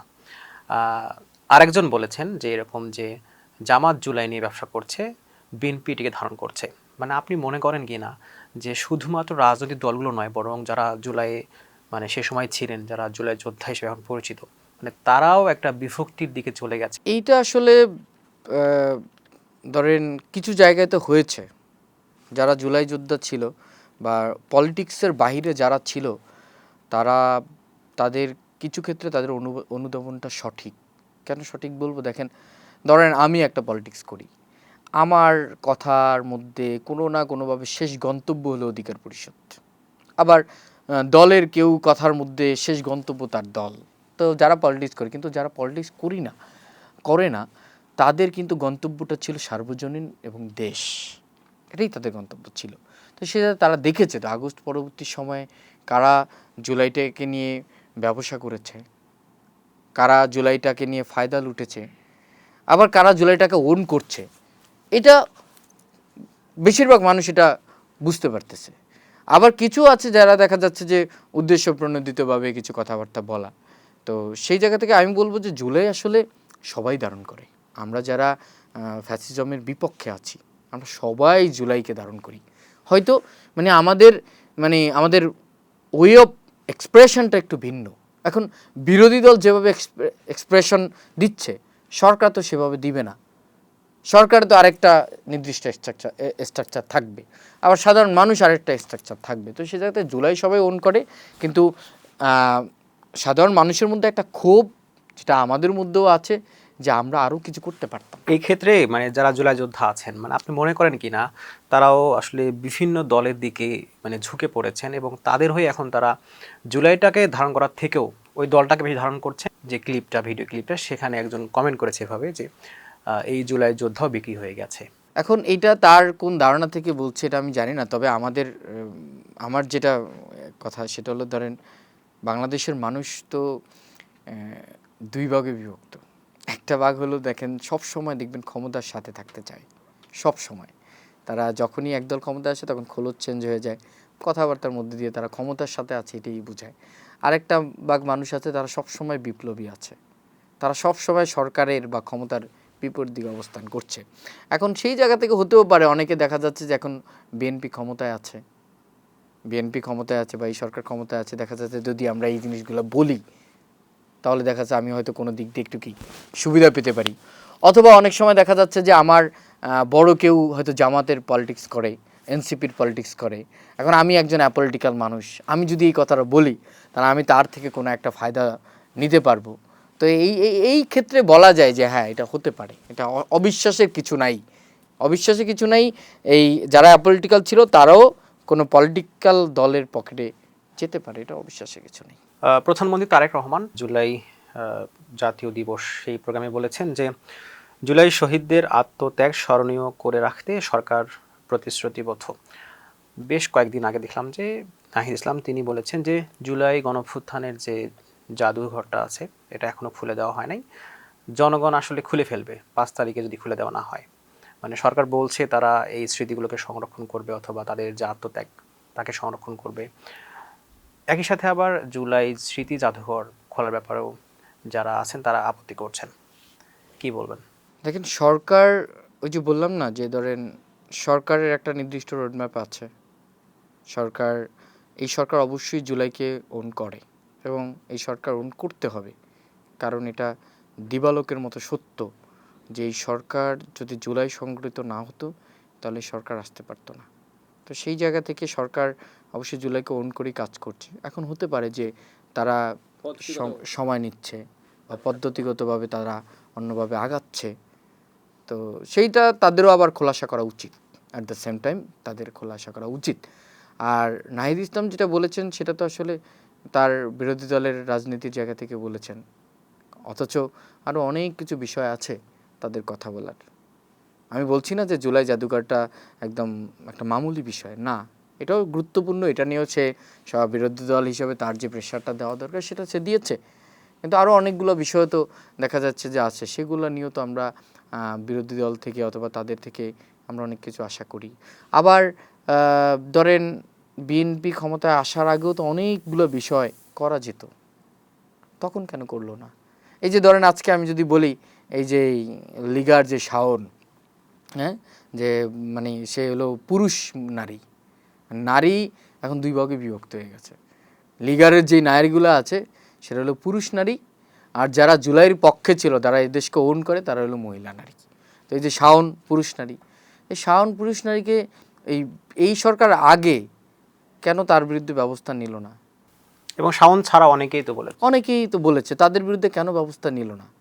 তখন তো আপনারা ক্ষমতায় ছিলেন, তখন সরকারের পার্ট ছিলেন, আপনারা কেন নিলেন না? আপনারা তখন সুবিধা বাজে বাজে ছিলেন, এখন বলবেন অমুকে করতে দেন, অমুকে করতে দেন, অমুকে করতে দেন। তো তারা আসলে এখন যেটা করছে, এখন রাজনীতি করছে, এখন রাজনীতি করছে দেশের মানুষকে, এটা একটা আইওয়াশ, এই জিনিসগুলো, এই কথাবার্তাগুলো বলে একটা রাজনীতি করছে, এর বাইরে কিছু না। তবে আমার বিশ্বাস সেটা হলো যে এই সরকার অবশ্যই এমন কিছু করবে না যেটা জুলাইয়ের চেতনার পরিপন্থী। আপনি বলছিলেন যে তারা করতে পারেনি, কিন্তু এই সরকার তো চাইলে করতে পারে, এই সরকার কেন করছে না? এই সরকার চাইলে করতে পারে, টাইমটা ডিফারেন্ট। টাইমটা কেন ডিফারেন্ট? ধরেন আগস্ট পরবর্তী সময়ে সরকারের যেই চিন্তা ভাবনা, সরকারের যেই কাজের গতি হওয়া দরকার ছিল, আর ওনারা এখন যারা আছেন তাদের অবশ্যই ডিফারেন্ট হবে, স্বাভাবিক, কারণ উনি ভোটের মধ্য দিয়ে নির্বাচিত একটা সরকার, ওনার সরকার একটা নির্দিষ্ট মেয়াদ আছে এবং উনি এই জিনিসগুলা কালকেই কেন করতে হবে? ওনার হয়তো মনে হতে পারে যে যদি আমি পরশু করি তাহলে আমার দেশ লাভবান হবে, একটা কাজ যেটা আমি কালকে না পরশু যদি করি তাহলে আমি সর্বক্ষেত্রে আমার দেশের উন্নতি হবে, দেশের ভালো হবে, সেজন্য উনি পদ্ধতিগতভাবে এটা আরো সময় নিতে পারে, নিবে না। এই শাওন তারা তো করতে পারে। এই শাওন প্রসঙ্গে আসতে চাই, মানে সরকার তো চাইলে শাওনকে মানে গ্রেফতার করতে পারে নিরাপত্তার স্বার্থেও। আচ্ছা, এই জায়গাটাতে শাওনকে গ্রেপ্তার করা, আমরা অবশ্যই বলছি যে আসলে স্বরাষ্ট্রমন্ত্রীকে যে মামলা তো আছে, হ্যাঁ, শাওনকে কেন গ্রেপ্তার করা হচ্ছে না, এটা আমরা আমাদের জায়গায় প্রেশার দিচ্ছি এবং আজকের এই জায়গা থেকেও আমি এই জিনিসটা আমি জানি না কেন সরকার এটাকে লেন্দি করছে। সরকার লিগের প্রতি বা যারা জুলাইয়ের বিপক্ষে ছিল তাদের ব্যাপারে সরকার কেন দ্রুত সিদ্ধান্ত নিচ্ছে না, সেটা আমরা জানতে চাই যে আসলে এটা তাদের সরকার কোনো কৌশল কিনা, যদি এমন হতে পারে যে সরকার এটার কোনো কৌশলগত কারণে আরও পরে নিবে, সেটা আমরা জানতে চাই। কিন্তু আমাদের অনুরোধ হলো সরকার অবশ্যই এই সমস্ত লিগারদের যত দ্রুত সম্ভব এদের বিরুদ্ধে ব্যবস্থা নিতে হবে, নইলে কিন্তু সমস্যা আছে। আমি এই প্রসঙ্গে একটু বলতে চাই, সেটি হচ্ছে স্বরাষ্ট্রমন্ত্রী সালাউদ্দিন আহমেদ তিনি বলেছেন যে আওয়ামী লীগের রাজনৈতিক যে মৃত্যু সেটি হয়েছে এবং দাফন হয়েছে দিল্লিতে। একই সাথে আবার আমরা দেখছি বিভিন্ন জায়গায় লিগারকে পুনর্বাসন করা হচ্ছে, সেখানে বিএনপির প্রতি অভিযোগ করা হচ্ছে। অনেকে বলছে এটি আসলে বিএনপির আয়নাবাজি কিনা। বিএনপি এটা করবে বলে মনে হয় না। কেন বলেন তো? মানে আমি যদি ধরেন আমি একজন আম পাবলিক, আমি পলিটিক্স করছি না, আমরা তো দেখেছি যে বিএনপির এমন অনেকে দিনের পর দিন মাসের পর মাস বাসায় আসতে পারেনি, নির্যাতনের শিকার হয়েছে। অনেকে দেখেছি। আমার অনেক পরিচিত আছে ধান খেতে সে যে রাতে যায় যে পার্টি নিয়ে চলে যেত, সে বাইরে ঘুমাইতো। তো সেই জায়গা থেকে এই এত শত এবং বর্তমান প্রধানমন্ত্রী মা যার উপর যে নির্যাতনটা করা হয়েছে, পাশাপাশি বিএনপি আরও যে নেতাকর্মী, তো বিএনপি এটা করবে বলে আমার মনে হচ্ছে না। তবে হ্যাঁ, বিএনপি যে ডিলে করছে এটা আমাকে বলতে হবে, এই জায়গাটাতে আমাকে কথা বলতে হবে। কারণ বিএনপি আমার যেটা মনে হয়, যদি এই যে এখন যে ডিলেটা হচ্ছে সেই ডিলেটা যদি ক্রমাগত হতে থাকে, তাহলে এটার জন্য বিএনপি কিংবা এই সরকারও কিন্তু একটা থ্রেটের সম্মুখীন হতে পারে। এই যে আপনি বলছেন যে ডিলে হচ্ছে, এই ডিলে হতে হতে মানে আওয়ামী লীগ এমন পর্যায়ে যাবে কিনা যে বিএনপি সমকক্ষ হয়ে গেছে, তখন যে কোনো মুহূর্তে একটা ফাইট বা এই ধরনের কিছু হয়ে আসলে তাদেরও আসলে পতন হতে পারে। সেটা আসলে মনে হয় না বিএনপি পর্যন্ত যাওয়া লাগবে। কারণ তার আগেই এদেশের যেই মানুষ, কারণ সবাই তো রাজনৈতিক ছিল না যারা জুলাই আন্দোলন করেছে। তো আওয়ামী লীগ বা নিষিদ্ধ লীগ যত প্রাসঙ্গিক হবে, দেখবেন জুলাই তত তাজা হবে এবং যারা পলিটিক্যাল ছিল তারা আরও সক্রিয় হবে। এবং আজকে যদি বিএনপি যদি এই ডিলেটা করে, যেমন এই যে শাওন, লিগার শাওন, তাকে যদি বিএনপি কোনো ব্যবস্থা বা সরকার রাষ্ট্র যদি তার ব্যাপারে কোনো ব্যবস্থা না নেয়, কয়েকদিন পরে দেখা যাচ্ছে যে মানুষ মব করবে। তো এই জিনিসটা দেখা যাচ্ছে আওয়ামী লীগের সাথে লোকাল মানুষেরই, সাধারণ মানুষেরই একটা ক্ল্যাশ তৈরি হয়ে যেতে পারে। এবং আমরা দেখেছি যে মানে তার যে মানে লেখার পর অনেকেই সামাজিক যোগাযোগ মাধ্যমে অনেক কিছুই লিখেছেন, যেটি খুব স্বাভাবিক সময় আসলে লেখার কথা না। না, এটা অবশ্যই করবে না কেন? মানে লিগার যদি কোনো কেউ যদি জুলাইকে দেখেন, একটা জিনিস 71 কিন্তু দেখিনি, তাও 71কে নিয়ে যদি কেউ কিছু বলে আমরা তো ছেড়ে কথা বলি না। কিন্তু জুলাইটা তো দেখেছি, সামনে দেখেছি, রাস্তায় দেখেছি লাশ পড়ে আছে, রিক্সাতে লাশ নেওয়া হচ্ছে, দেখেছি। তো সেই জায়গা থেকে যদি কেউ যদি জুলাই বিতর্কিত করতে চায়, তাহলে এটা সরকারের প্রয়োজন হবে না। সরকারকে মনে হচ্ছে যে এখন সাধারণ মানুষ সময় দিচ্ছে, দেখি আপনারা কিছু করেন কি না। সরকার যদি প্রপার কোনো ব্যবস্থা তাদের বিরুদ্ধে না নেয়, তাহলে আমার যেটা মনে হচ্ছে যে মানে মানুষ আইনের ঊর্ধ্বে গিয়ে কোনো কিছু করে ফেলবে। আপনি বলছিলেন যে মানুষ দেখছে সরকারকে, মানে এরকম মনে করেন কি না যে এখনকার যে রাজনীতিবিদরা আছে, মানে তারা যেভাবে বক্তব্য দেয়, তাদের একদম নিরেট সমর্থক বা কর্মী না হলে তাদের কথাটা বিশ্বাস ঠিকঠাক করতে চায় না, এবং অনেকটাই মনে করে যে যারা সাধারণ মানুষ আছে এটা ভোগাস কথাবার্তা। মানে এমন পর্যায়ে গেছে কিনা মানে রাজনীতি দলের যে নেতারা আছে তাদের যে ব্যক্তিত্ব। হ্যাঁ, এটা তো এখানে দুইটা অবজারভেশন। একটা হলো যে আমাদের দেশের রাজনীতি মানেই তো এটা, যে আপনি তার নেতা যা বলেছে তা শুনবে, সেটা সত্য হোক মিথ্যা হোক, এবং সেটার ব্যাপারেই সাফাই গাইবে। এটাই আমরা দেখে আসছি। আর আগস্টের পরে আরেকটা যে জিনিসটা হয়েছে সেটা হলো যে আপনার মানে মিস ইনফরমেশন সবচেয়ে বড় ক্ষতিটা করেছে, যার কারণে দেখা যাচ্ছে যে মানুষের বিশ্বাসটা অনেক নষ্ট হয়ে গেছে। এবং এই যে ইনফরমেশনের যেই ঝামেলাটা, এটাও কিন্তু একটা নির্দিষ্ট দল সবচেয়ে বেশি করেছে।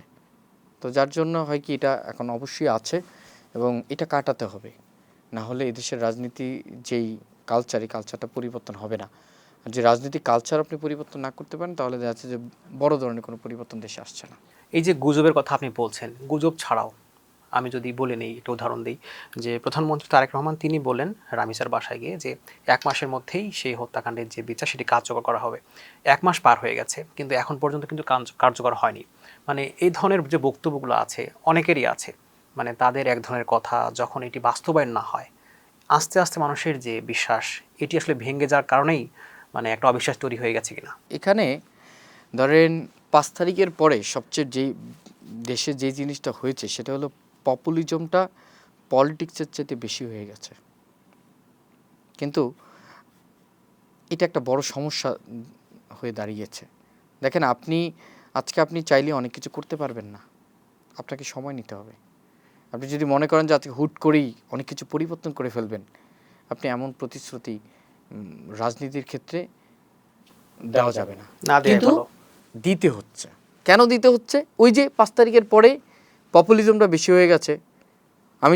আমি এই সরকার আমি বলি যে আসলে এই সরকার পলিটিক্যালি পপুলিজমটা করছে, এটা পলিটিক্যালি রাইট, কিন্তু এটার জন্য সমস্যা হতে পারে। এই যে বিশ্বাসের ঘাটতিটা আপনি বললেন, এটার জন্য সমস্যা হতে পারে।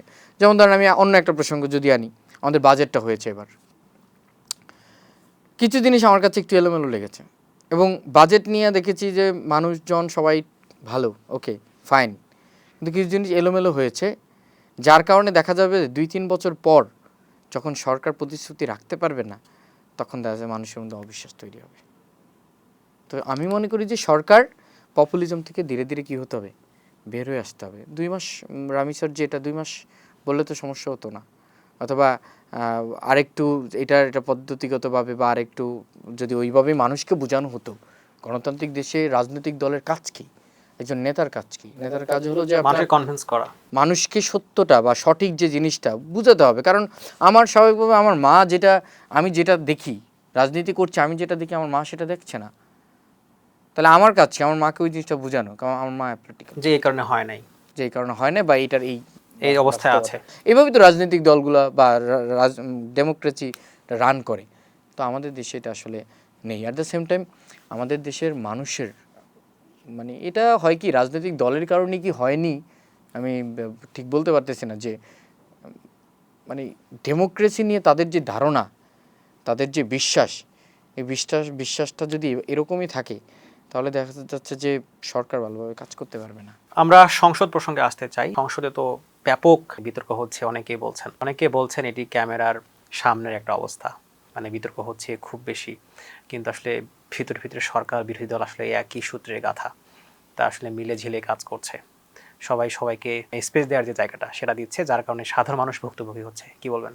সংসদটা তো অবশ্যই এবারে সংসদটা একটু ডিফারেন্ট, তবে সংসদের যে আলোচনা বা যেই তর্ক বিতর্কগুলো হচ্ছে সেগুলো একটু আমার কাছে একটু ডিফারেন্টই মনে হচ্ছে। যেমনটা আপনি বলেছেন যে আসলে এই আলোচনা না, আরও অন্য আলোচনা হওয়া দরকার ছিল। মানে আলোচনা সংসদটা যে আমি যেটা বুঝি সেটা হলো ধরেন সরকারের একটা পলিসি বা সরকারের একটা সিদ্ধান্ত, সেটার বিকল্প কী এটা বিরোধী দল করবে, বা সরকারের সিদ্ধান্তটা যে আদৌ মানে সঠিক নয় বা এটার মধ্যে আরও রিফরমেশন দরকার আছে সেটা তুলে ধরবে বিরোধী দল, এমনটাই আমরা চেয়েছিলাম। কিন্তু দেখা যাচ্ছে তর্ক হয়, এমন কিছু জিনিস নিয়ে তর্ক হয় সেটা আমরা আশা করিনি। ধরেন যে বিকল্প কিছু দিল বিরোধী দল, মানে সরকার কি সেটি নিচ্ছে বা নিবে, কি মনে করেন? সেটা যদি সরকার না নেয়, যদি আপনি বিকল্প কিছু দেন, যেটা যদি সরকার না নেয়, তাহলে সেটা আপনি জনগণকে জানাবেন, আপনি সব জনগণের সামনে তুলে ধরবেন যে সরকার এটা এইভাবে নিচ্ছে না। কিন্তু আপনি যখন এটারে অতিরঞ্জিত করে বলবেন, তখন তো দেখা যাচ্ছে যে এখানে ঝামেলা তৈরি হবে। মানে এরকম কিনা অনেকটা প্রেস্টিজ ইস্যু একটা সরকারি দলের ক্ষেত্রে, যে আমাদের পলিসিটাই ঠিক, আমরা কেন বিরোধী দলটা নিব, মানে এই ইস্যুতে অনেক কিছু আসলে বিরোধী দলের ভালো থাকার পরেও সরকার নিচ্ছে না, এমনটা মনে হয়েছে কিনা? এই সরকার এরকমটা করছে বলে আমার মনে হচ্ছে না, কারণ আপনি দেখবেন যে বেশ কয়েকটা জায়গায় কম্বাইন্ড কিছু কাজ করা, প্রধানমন্ত্রী অনেক জায়গায় এরকম কাজ করছেন, এবং এই যে জ্বালানির যে সংকটে সেখানেও আমরা দেখেছি যে একটা কম্বাইন্ড কাজ করেছেন। তো এই সরকার, হ্যাঁ এটা আগে এরকম ছিল যে সরকার দল মানেই সব, বিরোধী দলের কোনো কিছুই না, তারা আসবে কথা বলে চলে যাবে। কিন্তু এই সরকার, বর্তমান সরকার বিরোধী দলকে অনেক স্পেস দিয়ে কাজ করছে, এবং বলা যায় যে একটা পরামর্শ করি, এরা আগানোর মন মানসিকতা ওনাদের আছে। আগামীতে যৌথ নির্বাচন হলে সেই নির্বাচনে আপনি আবারও দাঁড়াবেন কিনা? সেটা বলা যাচ্ছে না, শিক্ষার্থীদের চাওয়া পাওয়ার উপর ডিপেন্ড করবে। শিক্ষার্থীরা যদি চায় সেক্ষেত্রে হয়তো সিদ্ধান্ত ভিন্ন হতে পারে। যৌথ কি আদৌ হবে? যকসু তো যেটা হয়েছে সেটাও হওয়ার কথা ছিল না। শিক্ষার্থীদেরকে সাথে নিয়ে আমরা যকসুকে এনেছি, এবং শিক্ষার্থীরা যদি চায় যকসুটা হোক তাহলে আবারও হবে, এটা কেউ আটকে রাখতে পারবে না। মিরর ক্যাফের একটা স্পেশাল সেশন আছে, সেটি হচ্ছে ছাত্র সংগঠন সম্পর্কে মন্তব্য করতে হয়। সেটি হচ্ছে পজিটিভ এবং নেগেটিভ। প্রথমেই ছাত্রদল। চেষ্টা করছে বর্তমান ছাত্র রাজনীতির সাথে খাপ খাইতে। এটা তো প্রোগ্রেসিভ। সমালোচনা যদি বলি, সমালোচনার জায়গাটা হলো যে তাদেরকে আরেকটু স্বাতন্ত্রতা বজায় রাখতে হবে, যেটা হচ্ছে না। এবং যে বাংলাদেশ আমরা চাই, নতুন যে বাংলাদেশ চাই, সেই বাংলাদেশে নেতা যা বলছে তা সঠিক এমন ধারণা থেকে বের হয়ে আসতে হবে। তাহলে এদেশে আর কোনো ফ্যাসিস্ট তৈরি হবে না। তো আমি মনে করছি তাদের এই জায়গাটাকে এখনও ঘাটতি আছে, এটা থেকে বেরোতে হবে। ছাত্রলীগ ছাত্র সংগঠন এটা এখন তো নিষিদ্ধ আছে। আগেও কি ছাত্র সংগঠন ছিল? আপনার কাছ থেকে শুনতে চাই। একটা ছাত্র সংগঠন আপনি কীভাবে চিনবেন বলেন? মানে আপনি যে পড়াশোনা করেন, আপনি যে শিক্ষার্থী, আপনি কীভাবে বুঝবেন? না, তারা তো বলতো যে শিক্ষা, শান্তি, প্রগতির কথা বলতো। ধরেন বলে তো অনেক কিছুই। ধরেন আপনি এখন বললেন যে আপনি হাজি, এখন আপনি হজ না করলে আপনি হাজি হয়ে যাবেন? তো মানে ছাত্রলীগ, আমি যখন থেকে রাজনীতি বুঝি তখনই বলেছি ছাত্রলীগ কোনো ছাত্র সংগঠন হতে পারে না। কেন হতে পারে না? একটা ছাত্র সংগঠন, হ্যাঁ, বাংলাদেশের প্রেক্ষাপটে দলীয় লেজুর ভিত্তি থাকবে, এটা এটা আপনাকে স্বীকার করতে হবে। কিন্তু একটা ছাত্র সংগঠনের যেখানে শিক্ষার্থীদের নিয়ে কোনো কাজ নেই, শিক্ষার্থীদের নিয়ে গল্প করা একটা কাজ, যে অ্যাপলিটিক্যাল শিক্ষার্থীদের নিয়ে কী করা, গল্প করা একটা কাজ। তো সেই শিক্ষার্থীদের কোনো কাজ শিক্ষার্থীদেরকে নিয়ে নেই, তারে আপনি কীভাবে ছাত্র সংগঠন বলেন? আমার তো মনে হয় যে ছাত্র সংগঠন বলা আদৌ উচিত ছিল। আচ্ছা, মানে তার কোনো ভালো দিকও নাই? ভালো দিক আছে খুব, মানে কি বলে যে অনুগত দলের, যখন দল বলে যে হ্যাঁ ঠিক আছে এটা, তখন মেরে ফেলবে। ওকে। ছাত্র শিবির তারা আসলে নিজেদেরকে অনেক বেশি জাননেওয়ালা, অনেক বেশি বুঝদার মনে করে, যেটা আসলে উচিত না। তাদেরও এটা মনে করা উচিত যে তাদেরও হয়তো কোনো ক্ষেত্রে ভুল হতে পারে, তারাও কোনো জায়গায় রং স্টেপ নিতে পারে, এটা তাদের মনে করা উচিত, যেটা তারা করছে না। আরেকটা জিনিস হলো যে গুজব পরিহার থেকে আশা করছি তারা বেরোয় আসবে। মানে একটা কিছু পেলেই ছড়িয়ে ফেলবে, মানে গুজব ছড়ানোর থেকে তারা আশা করছি বের হয়ে আসবে আর কি। কারণ তারা তো অনেক জায়গায় অনেক সময় এরকম হয় যে মানে তথ্যের ঘাটতি থাকে। গুজব কি শুধু শিবির ছড়ায় না, আরো অন্য দলও ছড়ায়? কিন্তু এই কথাটা যদি মানে টু দি পয়েন্টে তো বলা যাবে না, আপনি তুলনামূলক যদি বলি তারা বেশি সরে। পজিটিভ কিছু আছে কিনা? তাদের চেন অফ কমান্ডটা অনেক স্ট্রং এবং ফিনান্সিয়াল জায়গাটাও অনেক স্ট্রং, এই তো। যারা বাম ছাত্র সংগঠন করেন তাদের ব্যাপারে কি বলবেন? তাদের আসলে আমি তো অনেক দিন ধরে দেখে আসছি যে তারা আসলে কি চায় আমি আসলে জানি না। যারা বাম সংগঠন করে, তারা অনেক অনেক তাদের পজিটিভ দিকগুলো তারা অনেক জানে, এবং কোনো একটা বিষয় নিয়ে আপনি তাদের সাথে বসবেন, আমি প্রায় সময় আমার পরিচিত যারা আছে তাদের সাথে বসি, কিন্তু থাকে না যে আসলে হ্যাঁ একটা নির্দিষ্ট টাইম বা নির্দিষ্ট একটা, এই জিনিসটা আমি এখন পর্যন্ত হয়তো আছে, বাট আমি এখন পর্যন্ত পাইনি। আর তাদের পজিটিভ জায়গাটা হলো তারা অনেক জানাশোনা। আপনার ছাত্র সংগঠন ছাত্র অধিকার পরিষদ? ছাত্র অধিকার পরিষদ রাজপথে পলিটিক্সটা বেশি করেছে। এছাড়া পলিটিক্সের তো একটা বড় একটা অংশ হলো রাজপথের বাইরে।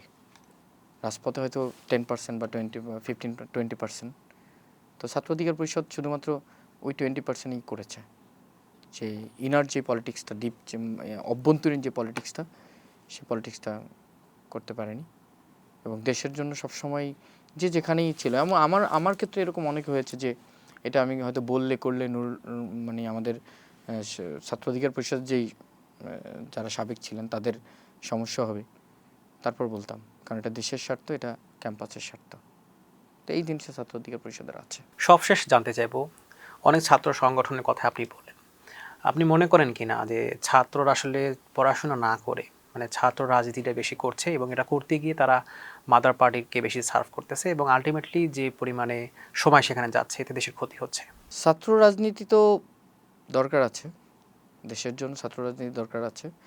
এবং হ্যাঁ, 5 আগস্টের পরে দেখা যাচ্ছে যে অনেকে রাজনীতিতে যুক্ত হয়েছে, যারা আগে পলিটিক্যাল ছিল তারা পলিটিক্সে যুক্ত হয়েছে। তো সময় নষ্ট বলবো না, তবে আমাদের দেশে যেটা হয় সেটা হলো ধরেন ওই যে আমি প্রথমে একটা কথা বলছিলাম যে আমাদের দেশের মানুষগুলো দুইটা ভাগে বিভক্ত। আমাদের দেশে কিছু মানুষ ক্ষমতার সাথে থাকতে পছন্দ করে, তো অনেকে দেখা যাচ্ছে যে কোনো না কোনো সুবিধা আমার দরকার বা পাবো, এই জন্য আসলে ছাত্র রাজনীতিরা করে। তবে এমনটা হওয়া উচিত না। যারা রাজনীতি করবে, যারা ছাত্র রাজনীতি করবে, তাদেরকে আসলে সব দিকেই দক্ষ হতে হবে। শুধুমাত্র যে রাজপথে স্লোগান অথবা বয়ান দেওয়া এটা না, তাদেরকে আরও আনুষঙ্গিক যে বিষয়গুলো আছে সেগুলোতে দক্ষ হতে হবে। তবে এখন যে ক্ষতিটা একটা একটা একটা জায়গায়, হ্যাঁ একটা জায়গায় একটা ক্ষতি আছে, সেটা হলো ধরেন আপনার আমাদের দেশে যারাই পলিটিক্স করে দেখা যাচ্ছে তারা ওই রাজনীতির বাইরে আর কিছু জানে না, অর্থাৎ তাদেরকে মানব সম্পদে পুরোপুরি রূপান্তর করা যায় না। তো এই জিনিসটা করতে হবে যে পলিটিক্স করে তার মধ্যে যে কথায় ভালো তাকে আপনি একটা জায়গায় খাটালেন, যে পলিটিক্স করে যার মধ্যে যে একাডেমিক জায়গা থেকে সে অনেক ভালো তাকে আপনি ওইদিকে পাঠান। এইভাবে যদি পলিটিক্সটা করা যায় তাহলে আমি মনে করি যে ছাত্র রাজনীতি দেশের জন্য ভালো কিছু বয়ে নিয়ে আসবে। ছাত্র সংগঠনগুলো রাজনীতিটা বেশি করছে কিনা, মানে পড়াশোনা বা অন্যান্য দিকে ফোকাসের থেকে? হ্যাঁ, এই জায়গায় একটা অবজারভেশন আছে, সেটা হলো যে ধরেন যারা ছাত্র রাজনীতি করছে তাদের বেশিরভাগ সময়ই এই শুধুমাত্র এই রাজনীতি শুধুমাত্র তথাকথিত যে রাজনীতি, এই রাজনীতির দিকেই যাচ্ছে। কিন্তু জানাশোনার জায়গা থেকে বলি বা অন্য কোনো অ্যাক্টিভিটিজের জায়গা থেকে বলি, সেই জায়গাগুলো থেকে আমার মনে হচ্ছে যে ছাত্র রাজনীতি যারা করে তাদের আরও মনোযোগ দেওয়া দরকার, এবং এটা আমাদের ল্যাকিংস আছে, এটা এখন দিচ্ছে না। আপনাকে মিরর ক্যাফেতে সময় দেওয়ার জন্য অসংখ্য ধন্যবাদ।